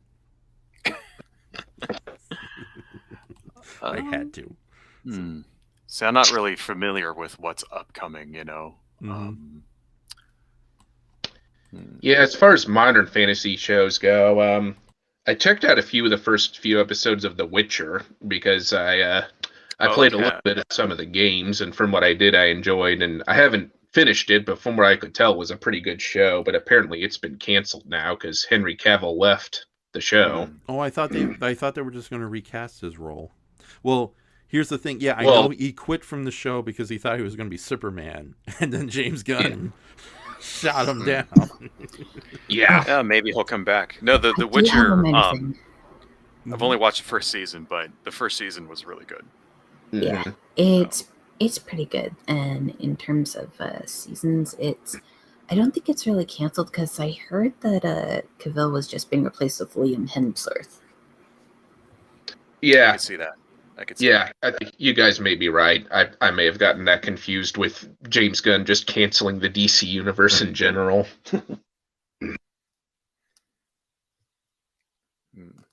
You haven't really had a chance to watch. There's a lot of stuff I want to watch, like like I saw the first episode of the Lord of the Rings show. It looked okay. Rings of Power. Just haven't had a chance to watch the rest of it yet. You know, so that looks pretty good. I want to see the Willow because that was one of my favorite movies as a kid, and it's just I just haven't had a chance, you know, like. But I will get around to that eventually. Yeah, brace yourself. I know you're a lot more forgiving of streaming shows than I am, but yeah, it's no like Willow. Well, you know, I don't know, like. Want to check it out. Still haven't seen the new Game of Thrones spin-off because House of Dragon. I actually really liked Game of Thrones all the way up, even though the last season was horrible. Like I really like that show. You know, I did too. So I want to watch it. My wife doesn't want to. She's very soured on the last season of Game of Thrones, so that's going to be another one that I'm just going to have to like watch when there's nothing else on. You know. And funny thing about Willow, that's the name of my cat. My dad and I named her after that movie, and every time we've been saying her name, her ears are perking up, thinking we're talking to her. Right on.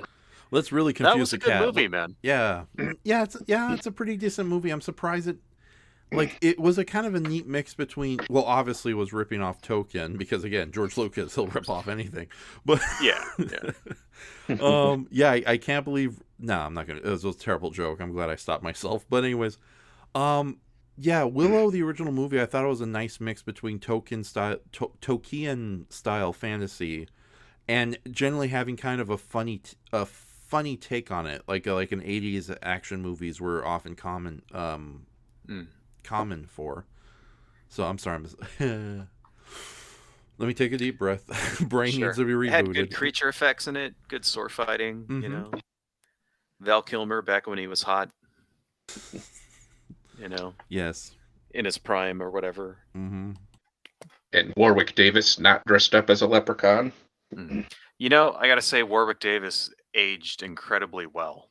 Yes, he has. Like it almost looks like they put makeup on him to make him look old.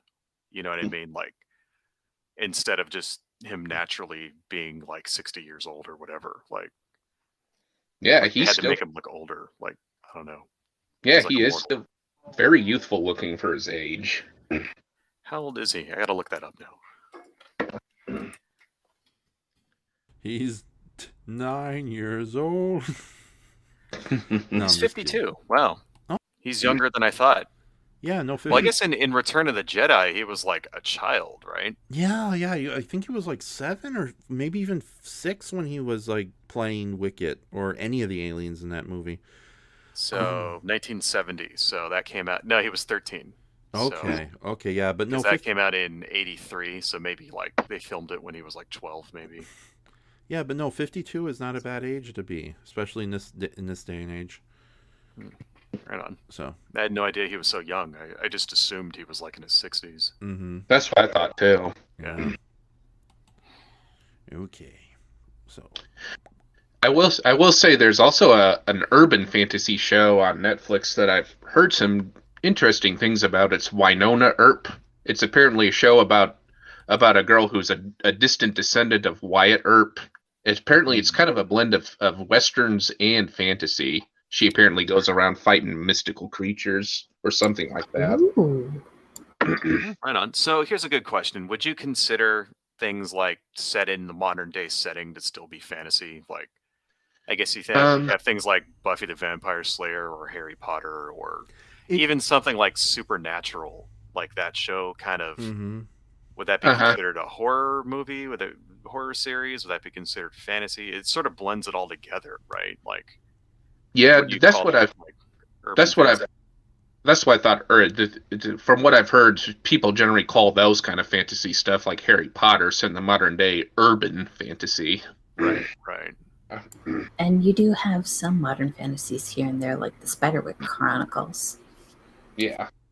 Yeah, and again, going back to like kaiju and particularly Godzilla and Ultraman, you know, it's a supernatural kitchen sink with major fantasy elements showing up every once in a while. It's like, I know the Ultramen are technically mutant aliens, like, you know, the amazing colossal man with silver skin, but the fact that you have a character like Ultraman King, who is basically Merlin and Jesus merged into a giant silver man, it's definitely fantasy based. But I think as long as it's like magical and more separated from like logical reality, doesn't matter really the timeline, it still kind of counts as fantasy. Like, again, getting back to the greatest movie ever made, Hercules Against the Moonmen.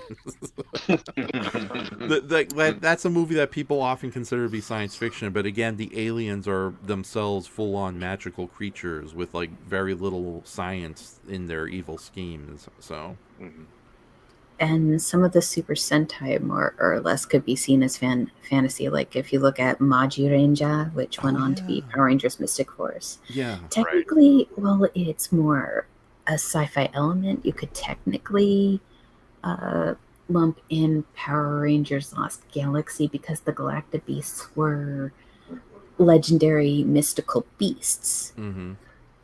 Yeah, good point, Win. Okay, first off, Zyurangers, let me just give a big shout out. That's like one of my all-time favorite Super Sentai shows. Like, I watched that from beginning to end when there used to be a bunch of episodes available on YouTube. And I'm very much looking forward to the DVD release we're supposed to be getting later in 2003. But yeah, it's like, of all the things I don't like about Harry Potter, I will give credit because of the Harry Potter craze. We got Zyuranger, and it's a great show.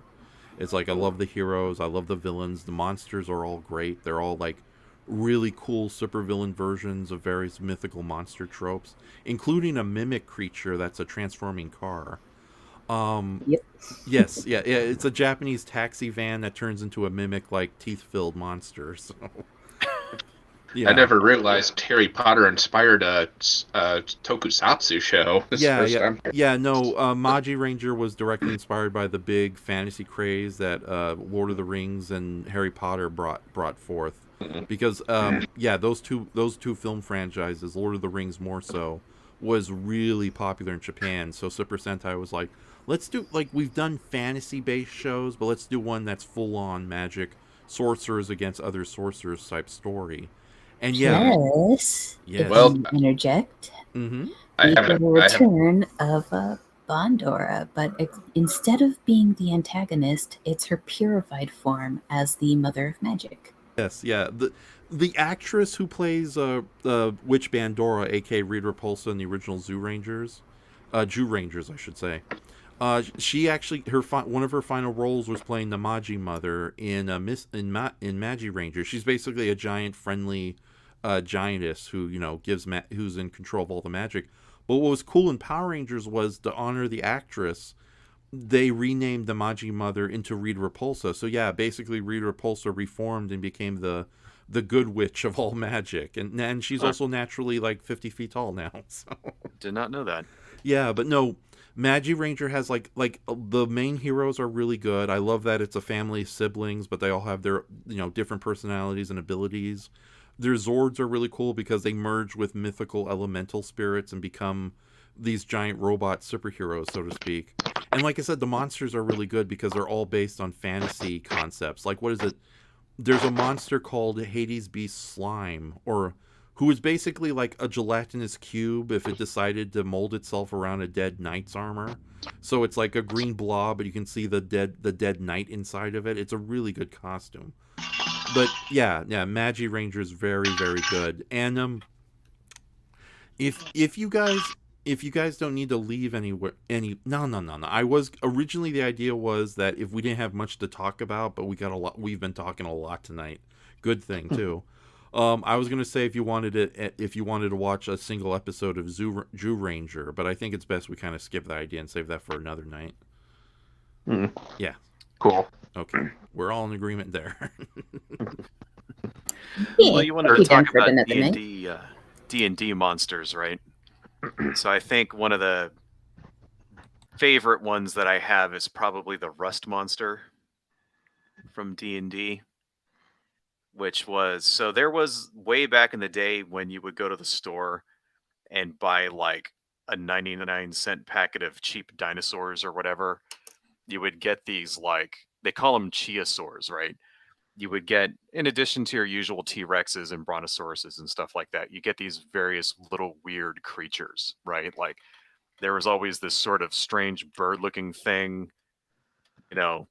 And then there was this Rust Monster, which I will send you a picture of it right now, Raf, that you can see what I'm talking about. Okay.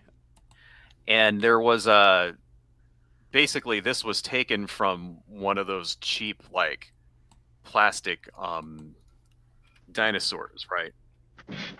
Like, basically, like, the guys that, you know, what's his name? Here it is. Here's the vintage, let me see if I can get a picture of this. Okay. Right here. I will copy this guy. So there's two of them, right? One of them was this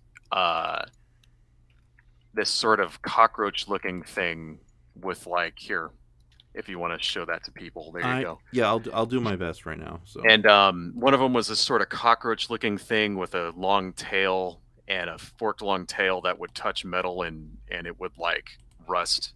And then in the same picture I just sent you, Raf, is another one that they also made that into a D&D monster, which the name of it escapes me, but it was like a tunneling creature. And the thing about it is that they just took these two creatures, like, right out of this packet of cheap dinosaur toys and made them into D&D monsters. Like basically just ripped these off. But since these are, like, sort of bootleg dinosaurs that you would buy, like, in any corner drugstore. Yeah. Like, nobody could sue anybody. You know what I mean about it? Like, here's another here's a better picture of it. Let me see here. Right here. This is a much better picture of the set, right? So I don't know if you can, those two that you're just showing right now. Here's another picture that I just gave you. Okay, it's the These last were one very, I'm going to very, share, so. Like, these were very, very common toys in the 80s that you would, like, go to a gas station and see, like, dinosaurs, and it would come with these things, which are obviously not dinosaurs. Mm-hmm. You know, these are, like, just some weird monster things. And, like, the first iteration of D&D, like, way back in, like, you know, version 2 or whatever, when they first started calling it Advanced Dungeons, because it used to just be called Dungeons and Dragons, and then they called it Advanced Dungeons and Dragons. Right. Yeah, here we go. The one that you're showing now. Yeah. Like, all of these creatures were made into D&D monsters. It was like, you know. Is that a prototype for the owlbear? The big beak guy? The big fat beak guy? I think so, yeah. The and then, so the Rust Monster is the white and, like, orange cockroach looking thing with blue eyes. Mm-hmm. And then the one next to it is some kind of burrowing creature that they made into another monster. And then even this sort of kangaroo-looking dog thing that's red on the far right, even that is also made into a D&D monster as well. Like, I can't remember the name of it, but if you go back to, like... I think an obscure toy company in Taiwan is going to sue Mr. Gornax. Right.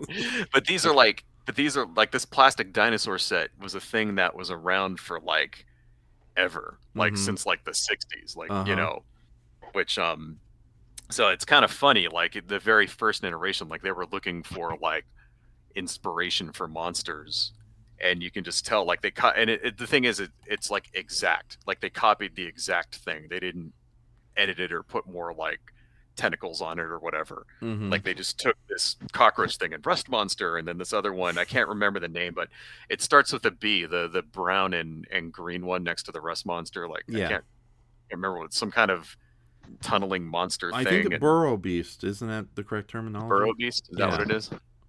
So anyway, I always thought that was funny, but my favorite of these, of course, is the Rust Monster. So. Mm-hmm. Okay, so I'm going to close this window and go back to the twinkly stars. So, there we go. Burrow shark. That's what it is, burrow shark. A burrow shark. Exactly. And they're still there. Like, they still make miniatures of these. Of course, they're updated and stuff now. Mm-hmm. But that's where it originally came from, so. Oh my goodness. I don't know. Thought that was funny. It is. The very, very first versions of D&D, though, is like straight like rip-off of Token, though. Like elves, dwarves, borrow rights, everything. In fact, even the first version they called them hobbits instead of halflings or whatever. And then they had to change that when they came out with like second edition stuff. I think J.R. Token's Taiwanese brother-in-law is going to sue somebody. Totally. Okay. So, bonus commentary, any realm of fantasy. So, although I think we're going to close things up in about 20 minutes or so. So, but anyways though, for the most part, this was a very constructive chat. Does anybody want to have any kind of, I'm not going to close it up right away. We still have another 20 minutes or 30 minutes to go. But does anybody have like any final things they kind of want to discuss?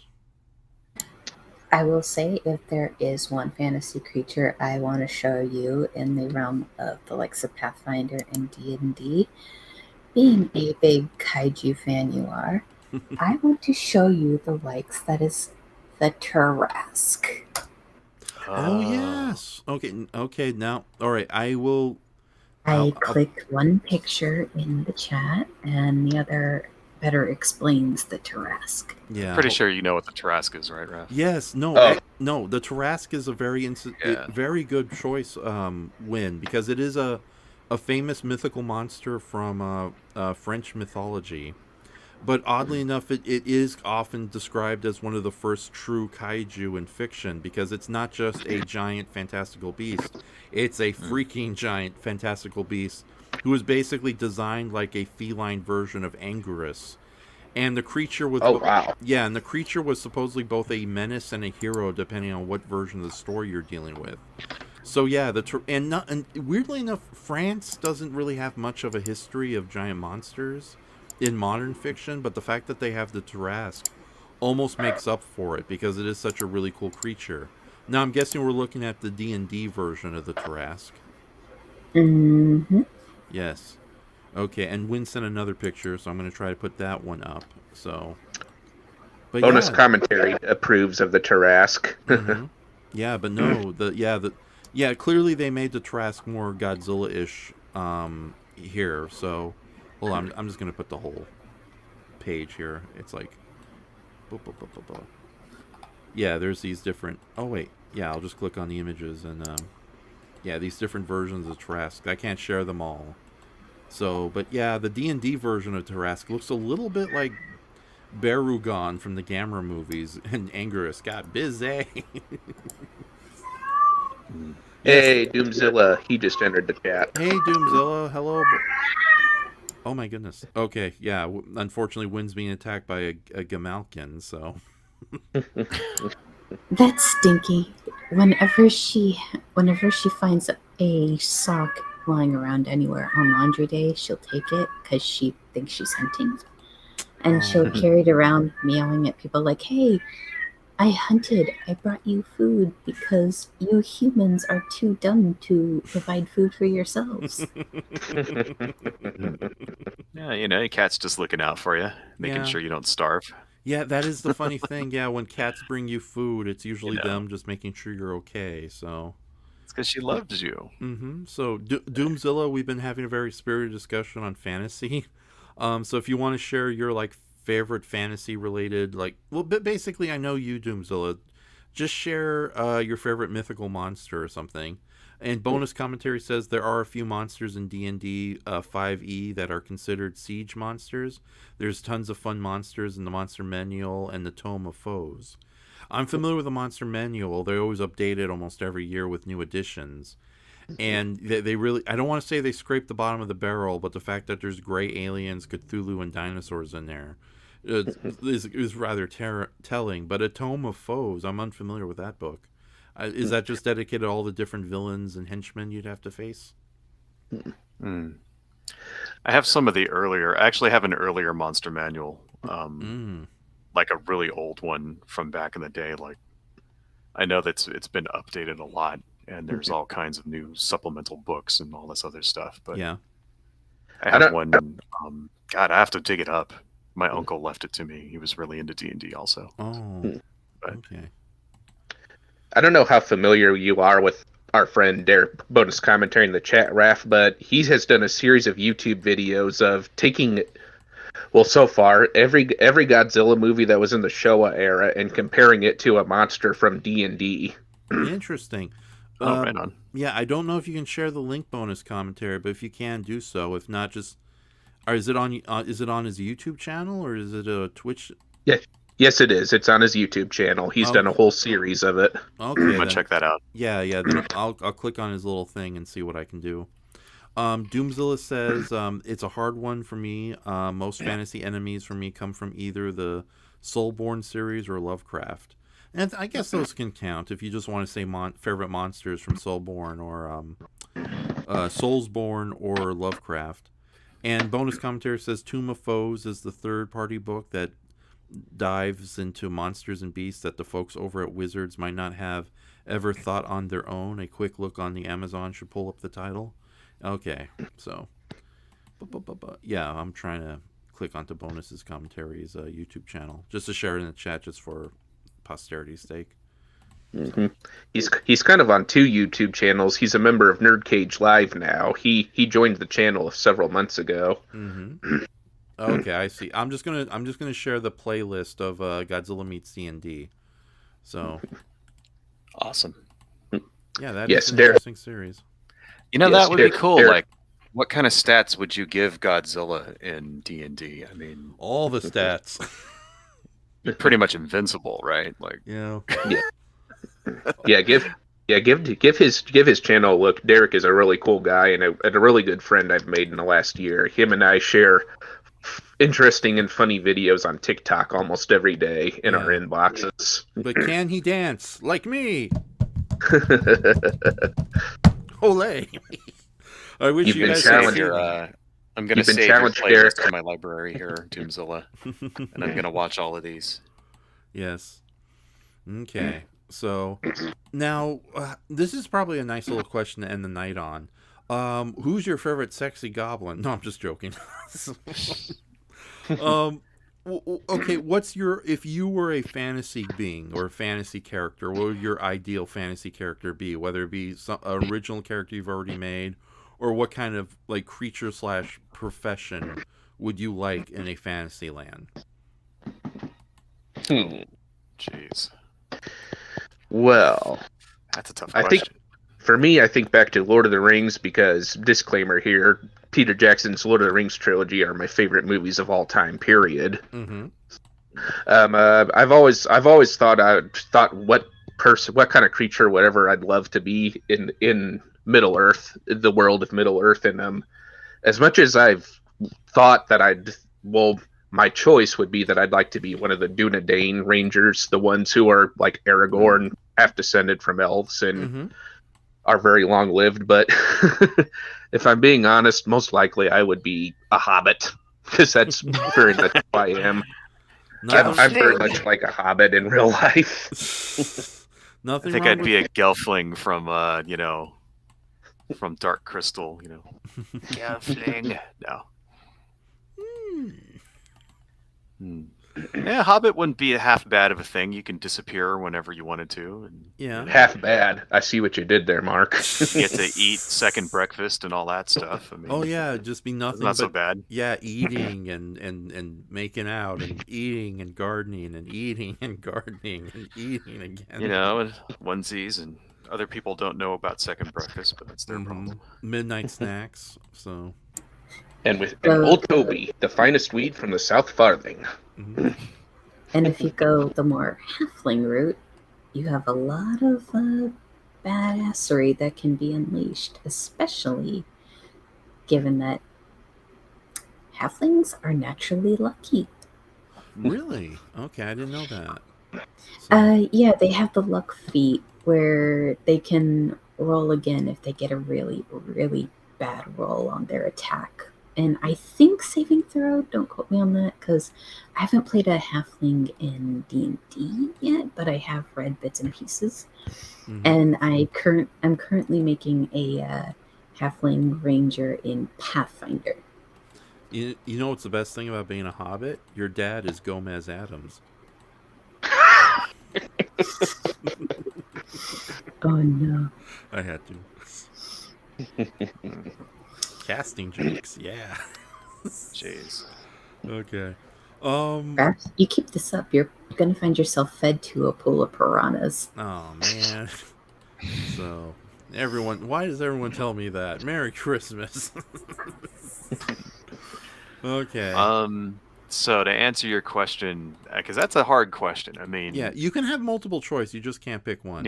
Yeah, some kind of magic user. As awesome as it would be to be like a huge sort of sword wielding barbarian type, that gets boring. And if I'm thinking in real life, if this is what I'm gonna be, like if I like woke up and was in some kind of like isekai or whatever, and I had to choose like my character, some kind of magic user, some kind of thing that that so I could do spells and fly and shoot fireballs and stuff like that. Because although it would be lots of fun to chop people into little bits, I think in the long term you'd want to learn how to use magic, just for your own like well-being and sanity, and because there's like they don't have toilet paper in the Middle Ages. Like I'd have to make like a butt wiping spell.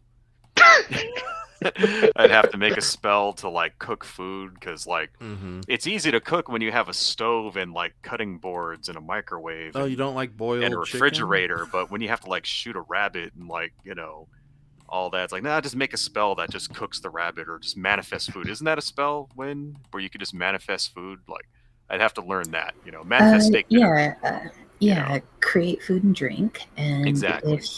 If you did hunt and survive if you did hunt and survive and gather your own water and did catch your own food, you would also have purify. Exactly. Isn't there also the hero's feast win?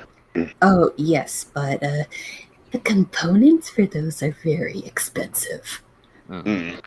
Because you're stealing food magically from rich people. I mean, you just think about quality of life. It's like if every time you wanted to eat a sandwich, you had to go like catch something and bake your own bread, and there's no such thing as mayonnaise. It's like I mean, God, it's just so much better if you could just snap your fingers and get like a BLT with like a Diet Pepsi or whatever. And what, Mark? I'm just going to quickly say this. I know exactly the kind of wizard you want to be. Well, it's just because I'm lazy in real life. And even with all these modern convenience, it's already a pain in the ass. And I can only think about like without refrigerators and electric lights and like toilets and everything else that we just take for granted, like how much more of a pain in the ass life would be. Like they never show that in the isekai anime. Like they always show the guy being super overpowered and killing like a huge dragon with like some spell. They never show him like at his house, like the sun went down, everything's dark, I gotta light a candle, it burned out in 10 minutes, Jesus, it's dark again, like what I mean. Like they never have you ever tried to live with just candles? It is a major pain in the ass. It smells. Like, you can't see anything. Like you ever try writing something at candlelight? It's like, how the hell did people survive back then? Like I don't know. Okay, so confess, Mark, you are a rat of gas. Magic that I could make glowing shit that illuminated the room. Okay. And, So confess already, you're rat of gas. You would be a You would be a conjuration wizard, or There you go. if you wanted to kind of go more of a bit of an inventor flair while being able to cast some wizard category spells, you would probably be an artificer. Yeah, I always kind of like that. I was reading a couple of novels called God, what was it? It was actually from D&D, but like there was like space flight. And I found the components for Hero's Feast. You need a gem-encrusted bowl worth at least 1,000 gold, which the spell consumes. So there's like a module or something they put out about actually creating ships that fly through space, and it was something jacking. I can't remember. But I was reading some of the novels actually, and there's one where like there's these gnomes that create a flying ship, and because in D&D like it's sort of weird, like you have these like they're not really planets, they're more like spheres or planes, and so they created ships that you can fly from plane to plane. It's kind of hard to explain really. God, was it like space jacking? Something like that. I have to look that up now. But Derek said in the chat, Spelljammer is the space one. Spelljamming. That's what it is. Spelljamming. Yeah. Spelljammer is coming soon. Whoa. So I was reading. Yes, I was on a stream with Tim Kerraff. No. And that'd be kind of cool, like sort of like like an artificer. Like you invent stuff, but it's powered by magic instead of like steam or electricity or whatever. Like that'd be kind of cool. That'd be my profession, artificer. Like, and I'd just be creating stuff to make your life easier. Like magic refrigerators and magic drink coolers and water that is clean. Right. And a magic butt wiping machine and because you laugh, right? But imagine no toilet paper. You're like wiping your butt with like leaves and stuff. Like, no, not very sanitary. Like that. I think after the apocalypse happens, when zombies rise up and take over the earth, there's a reason. There's a reason why everybody went nuts and bought up all the toilet paper. That started. There's a reason for that. Okay, so I know we mentioned spelljammers and conjurers and all that, but I think, Mark, honestly you would be great as one of the wizards from the Brack show. Totally. Because so there's an episode called Time Machine where Brack and Zorak goes back to the beginning of all invention, and it's just these two wizards in their castle just coming up with random objects like the telephone, the answering machine, the boombox, the beer. I know what you're talking about. I remember this episode. Yes. So yeah, I can imagine Mark just like that's like toilet paper, vinyl kaiju toys. Didn't they go back and Raf? Didn't they go back in time to tell those wizards to not invent homework? Yes, exactly. And in doing so, they altered history. But yeah. If you can click on the link, ladies and gentlemen, it takes you to the Brack Show wiki, and the wizard on the right in the pink outfit with the beer helmet, that's Mark, as far as I'm concerned.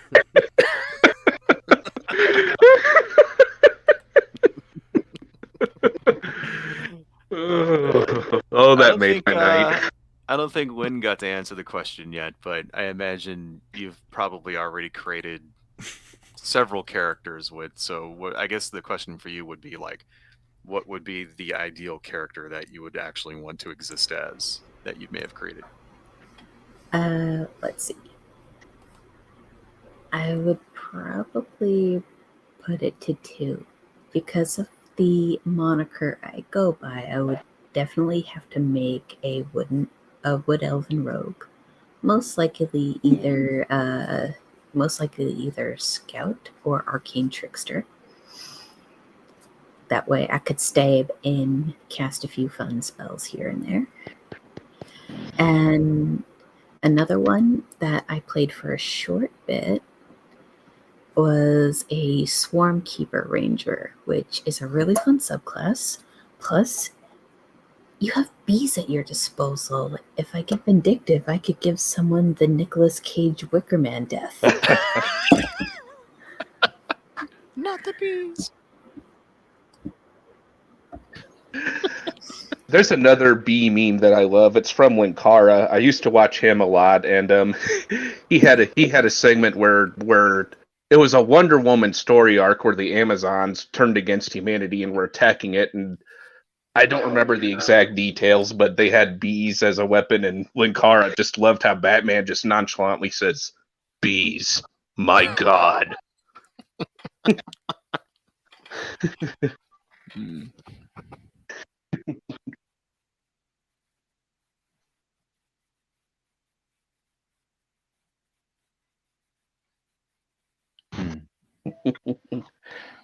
What about you, Raf? I don't think you've answered it yet.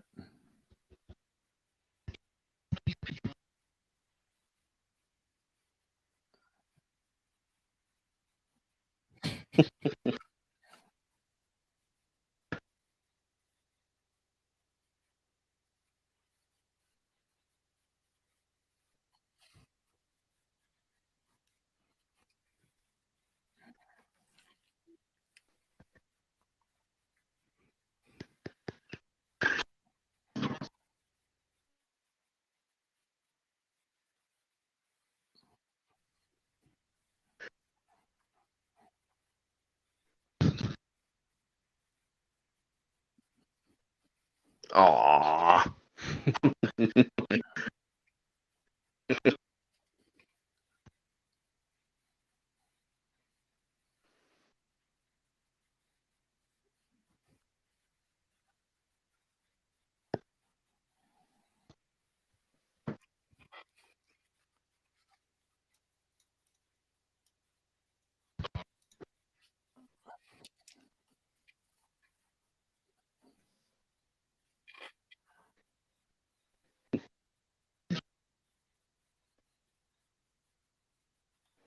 Ooh.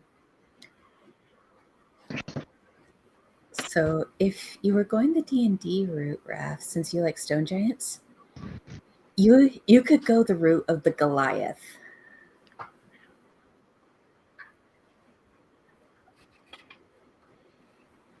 A Goliath is a kind of giant race.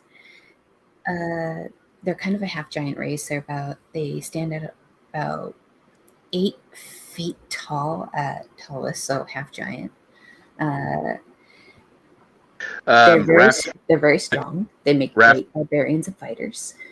I'm sorry to interrupt, but the chat is saying that Raf, you're muted. They're saying they can't hear anything. Oh, shite. Okay, yeah, I accidentally muted myself. Okay, sorry about that, ladies and gentlemen. Yeah. No, let me quickly repeat myself, unfortunately. Darn it, there's always a technical goof up here. That's what I get for being confused, being distracted by sexy goblin artwork. This is my curse, damn it. Okay, I said that if I, like, being a wizard would be a lot of fun, and I know the Crimson Weirdo would be, you know, I have a character called the Crimson Weirdo who is either a warlock or a sorcerer. But no, I said if I couldn't pick a wizard, especially a Brack Show style wizard, I would definitely go with like a strongman type of race, like a benevolent orc or an oni or a half giant. And Wynn mentioned the Goliath race, which they make great fighters, they make great barbarians. You could also have fun and do any of the other classes, but if you wanted to be a strong boy, definitely fighter and barbarian would be up your alley, or a strength build paladin if you wanted to kind of go that righteous path. Okay, I don't want to waste time at church. I'll stick to being the strong man. But I like the Goliath idea, especially if it's like one of those kind of rare giants who can like shrug off most magical attacks, so I don't have to worry too much about the wizard. Although I probably would have to find a high space and drop a boulder on their head or something. So yeah, Goliaths are tanks. They can take a lot of damage. Okay, cool. And I do like giants, and especially stone giants. They're really cool. So, And also, unfortunately, since I was mute, I have to give a shout out to my friend Vale City, who designed this beautiful goblin girl named Angela, who I did fan art of. So, because I'm a terrible person. Thank you guys for being on my show. Are you not going to shout out Brayton? He's in the chat. Oh, no. Raf, you're muted. Yeah, all he said is, Raf, you're muted. Hey, Brayton. Brayton, we're about to kind of wind down here, but I know I sent you the link. If you want to join us and just kind of give your thoughts on fantasy-related stuff, by all means, you're welcome. So please be nice to us, Brayton. If you do, come on. Yes, indeed. So, but yeah, don't worry. I won't be talking about sexy goblin women anymore. So, or will I? Okay. You know, it's funny. I'm trying to decide what to end the night on as far as music goes, but it's like I know there's like a really good revision of Where There's a Whip, There's a Way. I think I may end up playing that at the end of the night. So, but yeah, the Goliath. Yeah, I'm glad I brought you guys aboard. I didn't even know Goliaths existed, so I'm gonna look more into that. So, what's so funny? Brayton's new comment. Don't shout me out. Don't shout me out. Damn it. So, hey, here's a question. I guess this would be a good question for you, Win. So, sounds like you play a lot, right? Like, how would you recommend for someone who's new to the hobby on how they would start out and a good way to get into it? And, how do you meet? Because one of the big problems I've got is trying to get a group together. It's like, I kind of want to play. My wife wants to play, but we don't really know anybody else that plays. And I know that there's websites online you can go to and stuff like that. So, like, yeah, you could do kind of a looking for a group feature on Roll20. That way, you can kind of pull them into you can pull them into a Discord and kind of vet them that way to make sure that they are not only genuinely interested, but to make sure that they're a player that won't cause you any issues down the road in terms of DMing. Or if you're looking for a group to join, that's also a good way too. Personally, I love Roll20.net. Is that what you were talking about? Okay. Yeah. And personally, I lucked out because I every now and then, especially before I moved, was part of a podcast called Sunday Night Live. A mutual friend of mine invited me to her group, and I've been playing with them for roughly 3 to 4 years now. Yeah, right on. But yeah, and if you have any hobby shops near you, if you want to play face-to-face, you can always go there, see if they're doing if they have a day specifically for one-shots, and if you meet anybody in those one-shots, you could always see about scheduling games if you want to DM and pick a day that works for everybody, because one big challenge in tabletop, aside from vetting good players, is scheduling. Right. It seems to be hard to find people that want to stick to it. It seems to be like a challenge. Like, you get guys that come in and out, but what you want is to get a group that meets every week, no matter what. It has to be canceled, and you give notice ahead of time and all this other stuff. And that seems to be the biggest problem that I'm having, is that, like, nobody shows up. Because you could do it that way, do a mini campaign. If you want to test the waters with some people, you can arrange a one shot of your own. That way, not only one session campaign, you mean one shot? Yeah, like a fun little mini adventures. Drive Through RPG has a lot of cheap one shot modules on there. Or if you know how to world build, you can use your world building skills to make something that could make for a good 1 to 2 shot, and see from there in testing the waters. Do you ever DM yourself, or? I want to someday, but I'm a bit new to trying the DMing scene. So once I get enough advice and kind of maneuver my way around world building, I wouldn't mind trying it sometime. I definitely want to cook up a one shot at least one day, just to say I've DM'd once. See, I mean, I haven't played in literally 20 years. I mean, probably more. So it's been so long for me that I would need to, take it a little easy to get back into the swing of things, But I used to play all the time. Just, it's been so long. It's like, You used to be hip with it. then they changed what it is. It'll happen to you. Anyway. Okay. So I don't think. Thank you for the advice, though. Thank you, Roll20.net. I'm going to check that out. Yes, and bonus commentary says, no more sexy goblins. Worthy's on the subscribe button. No, let's skip to the next comment he has.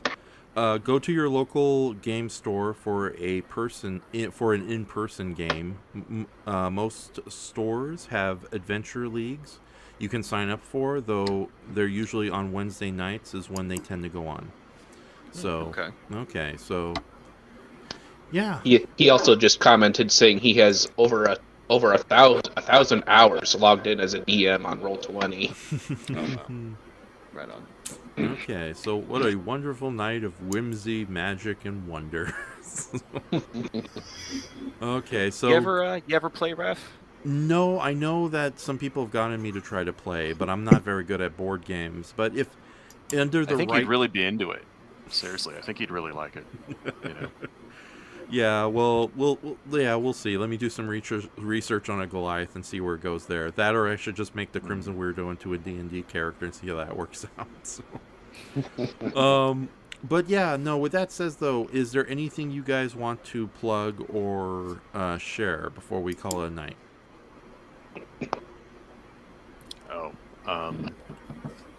Well, I guess I can give my YouTube channel. I have a channel called Why I Hate the World. I stream every Saturday Pacific Standard Time at 11 a.m. and usually talk about like news and politics and stuff, and I do artwork while I'm talking. That's my main thing. I also have a webcomic called Hawanja.com. It has ninjas and talking ducks and stuff like that. So please come check me out. Yes, and all those links are in the description beneath the video. So past the Raf links, you will find Hawanja links. So, thank you. Yes, your Esty store is Esty or Esty? Esty. Esty store is located there too. Oh, thank you so much. Yes, and don't let the mainstream media confuse you otherwise. Not every person who sells stuff on Esty is a Russian arms dealer, okay? Well, I totally am, but darn it. Don't tell anybody. You're the reason Charles Barkley is still in Russia. Torsevich. I'm sorry. Okay, Shay, thank you very much. You were a really cool guest, and I think we're going to definitely have you in the future. So, is there anything? Thank you. Yeah, is there anything you want to plug or say you're interested in doing in the future? Well, first off, I just want to thank you, Raf, for letting me come on such short notice. Oh, yeah. No, absolutely. I apologize immensely for not bringing you on board earlier or checking your message out earlier, but I will do so. I'll be on top of that best I can. Okay. Mark, Wynn, it was very nice chatting with you guys. It's very nice to meet you, too. Yeah, nice to meet you. And, yeah, I plan on eventually starting up a YouTube channel called the Gojira Shay, or just Goji Shay 1991. It's hopefully within the month. Yeah, you can look for me for that. You can find me on Twitter under the same under my actual name, and you can also find me on TikTok as well and Instagram. So I'm kind of all over the place right now. Cool. Okay. And Wynn, is there anything you'd like to share with the class? Nothing too much, but as I said, Raf Enshohma will be having a animatic video coming up soon for Miss Blue Goes to G-Fest.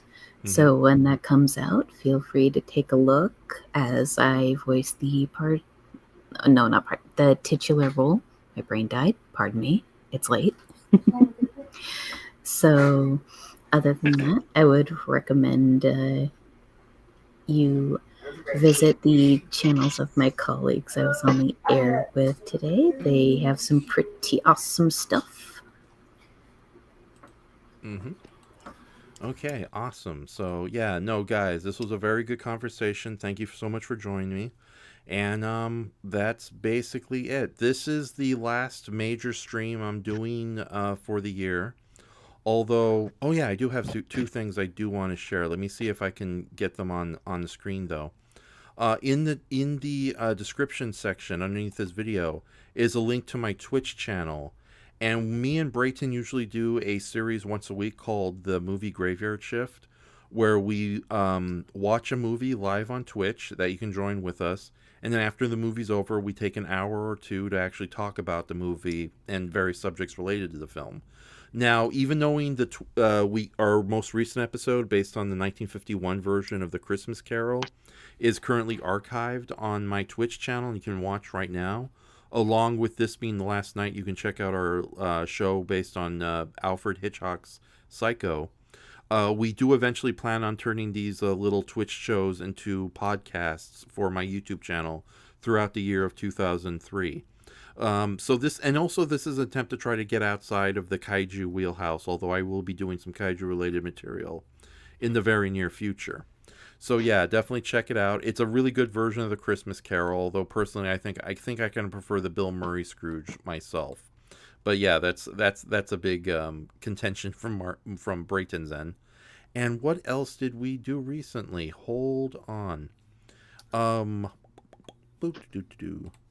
Yeah, recently we also did a Jingle All The Way live watch on KaijuNoir's channel. I think it's also in the description, but right now I can't find it, and I thought I had the image ready for it. But yeah, that was a lot of fun. Laura joined us for that, Brayton as well, and KaijuNoir, of course.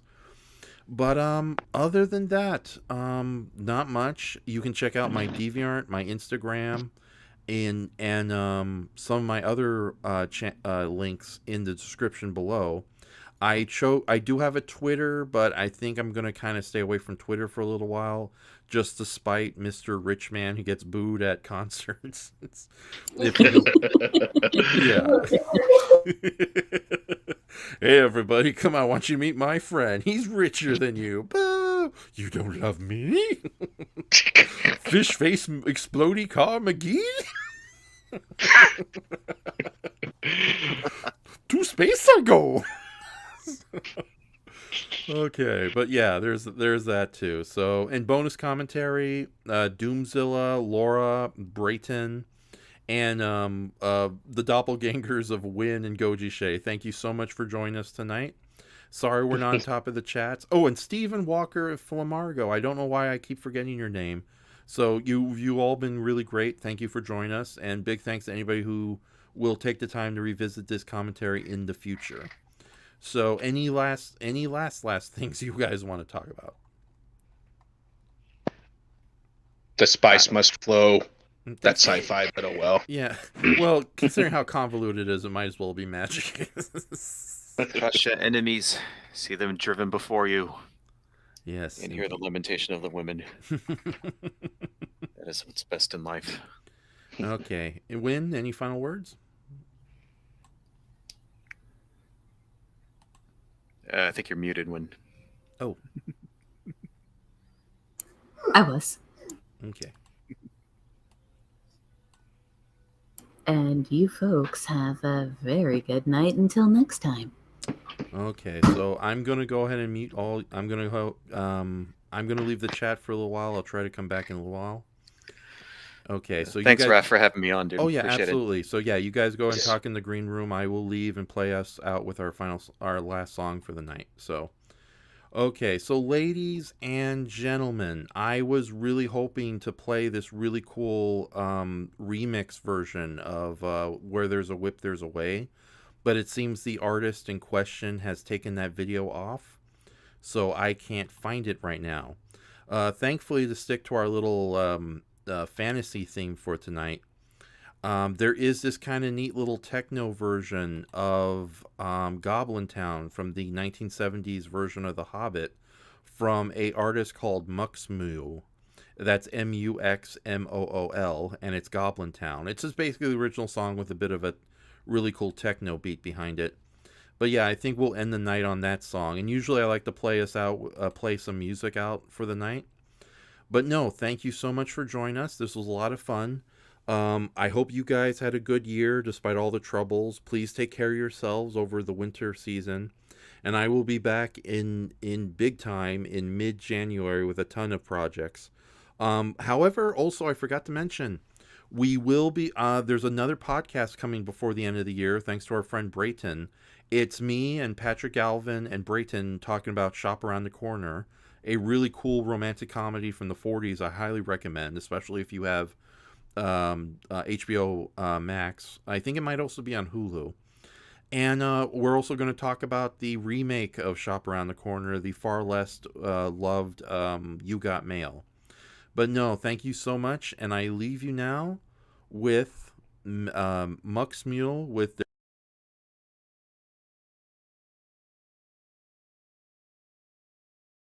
Okay, I leave you with Mux Mule with their take on Goblin Town. Thank you very much, and I will talk to you guys later. Here is their take on Goblin Town. So thank you so much, and for...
Goblins laugh and goblins bleat.